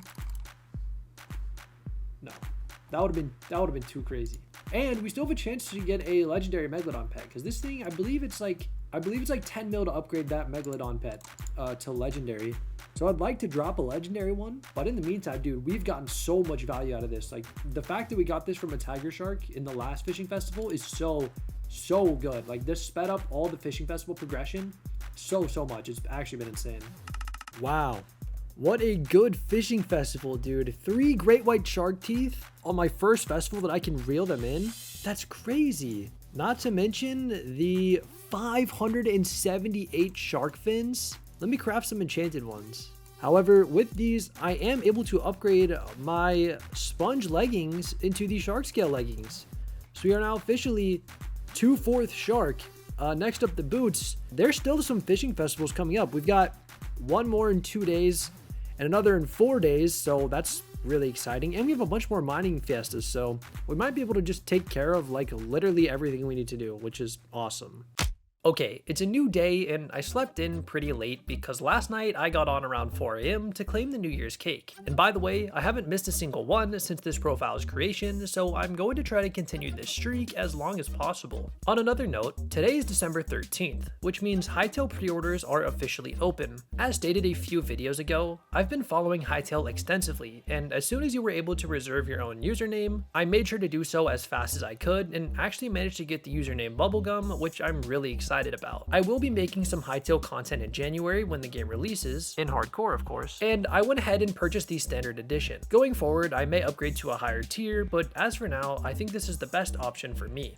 So I'm starting to get a little bit worried as I still haven't dropped this lucky clover core. I don't necessarily need to get it today, but if I don't get it soon, I kind of won't have a video, so let's get back to fishing.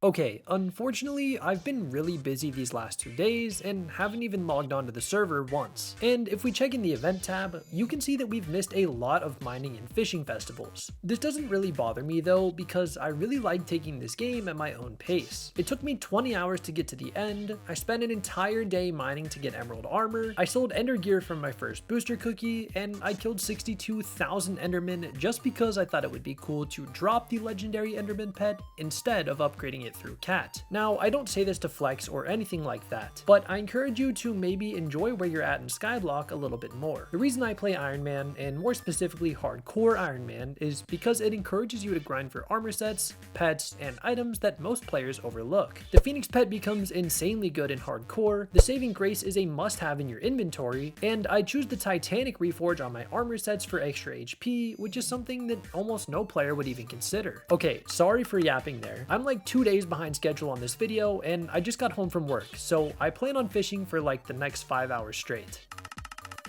Oh, by the way, I'm going to continue fishing here in the hub because I can fish in empty lobbies without the fear of other players spawning in powerful sea creatures to take me out.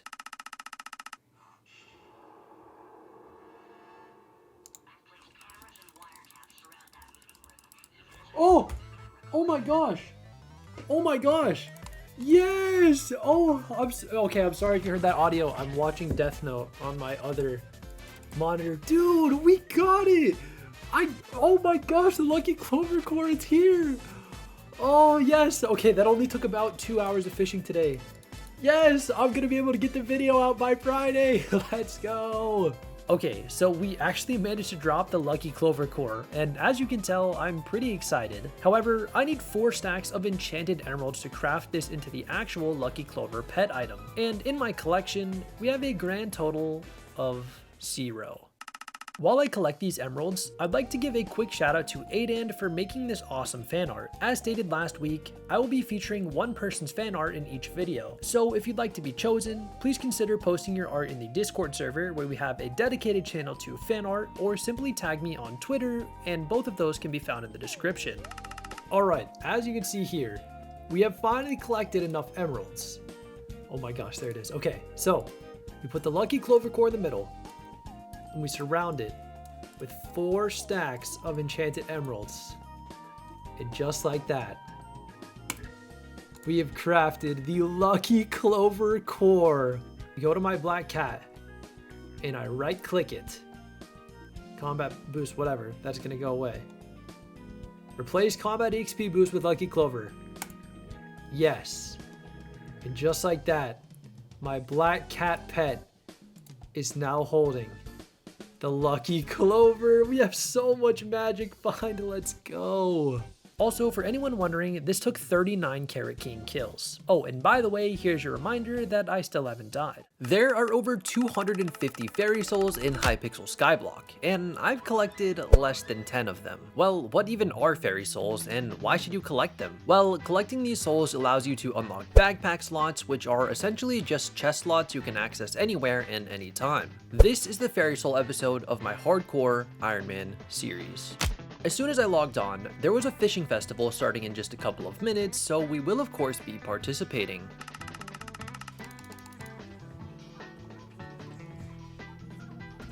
Are you kidding me, bro? That's my second epic megalodon.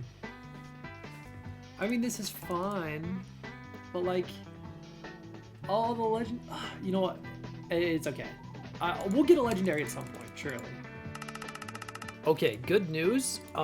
We now have 4 tiger shark teeth. So, if we head into our accessory bag, we can grab our honed shark tooth necklace, and if we surround it with these teeth, we can upgrade it to the sharp shark tooth necklace, which grants us an additional 5% chance to reel in sharks. So yeah, let's get back to it.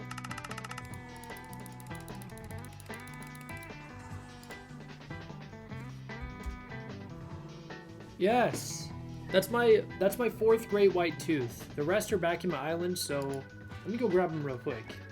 All right, with these great white shark teeth, we can put the sharp tooth next to the middle, surround with the great white shark teeth, and now we can finally craft the legendary accessory, the razor sharp shark tooth necklace. Let's go. So I know we just did a ton of fishing, but it's time to start working on the actual goal of today's video, the fairy soul grind. I'm going to be starting with the hub, and as you can see, I have just 1 fairy soul, so let's get to collecting. Okay, so I don't know how to get this fairy soul other than jumping off, clicking it, and then using my AOTE to get back up. I have plenty of mana to do so, but it's still stressful, seeing as if I fall in the void, I could die. So here goes nothing. I got it. Oh my gosh, bro. That was so stressful. That was so stressful. Okay, another one down. Let's keep it moving. By the way, I'm using the Skyblocker mod's Fairy Soul Helper to help locate all of these. So if you're wondering what those beacons in the sky are, they're just helping me locate the fairy souls. And just like that, we've collected all 80 fairy souls. You can see we have 80 out of 80 if I'm pressing down tab here. All these beacons in the sky. I will turn this off right after this. We will be doing some other areas in this video. However, a mining fiesta started not too long ago, so I think what I want to do is do some mining in the Dwarven mines. I'm going to go for gold and diamond, so I could actually do Mines of Devon. And I really should go for glossy gemstones to upgrade my mineral armor, but I really don't want to do that. So instead, we're just going to mine some gold and diamonds to get more gold plates and mithril plates so we can upgrade our drill. I do want to quickly touch on the future of this channel. As some of you know, Hytale is releasing on January 13th, and I do plan on making content for the game. That being said, I know little about Hytale itself, as I obviously haven't played it, and the content I make on that game will highly depend on two things. First being how enjoyable the game is for me. If I lose interest in the game quickly, I will likely stop making content for it and solely focus on the Hardcore Ironman series. Secondly is the feedback from you guys. If the game is well received and there is positive feedback in the comments, that tells me that you guys want to see more Hytale content. If you've watched this series from the beginning, which if you haven't, I highly recommend you do, you can actually go to the comments and see that I've made quite a lot of changes to these videos based on the feedback from you guys. I genuinely read every single comment, so if you do comment something, I will see it. I obviously don't have time to respond to every single one of them, but just know that if you have any feedback for me, I do take it into consideration in all of my videos. And if you don't believe me, you can go to the comments in my first few videos and see that I used a PNG instead of my Minecraft character. People in the comments then let me know that they weren't a huge fan of it, and I made the change. Keep in mind, I started this channel only a few months ago, so by no means am I an expert. I'm constantly looking for ways to improve my videos and editing skills, so again, any feedback goes a long way, positive or negative. Moving on, we're going to be heading over to the gold mines for our next set of fairy souls. And just like that, we've collected all 12 fairy souls in the gold mine, but since that was so fast, let's go ahead and take care of the deep caverns as well.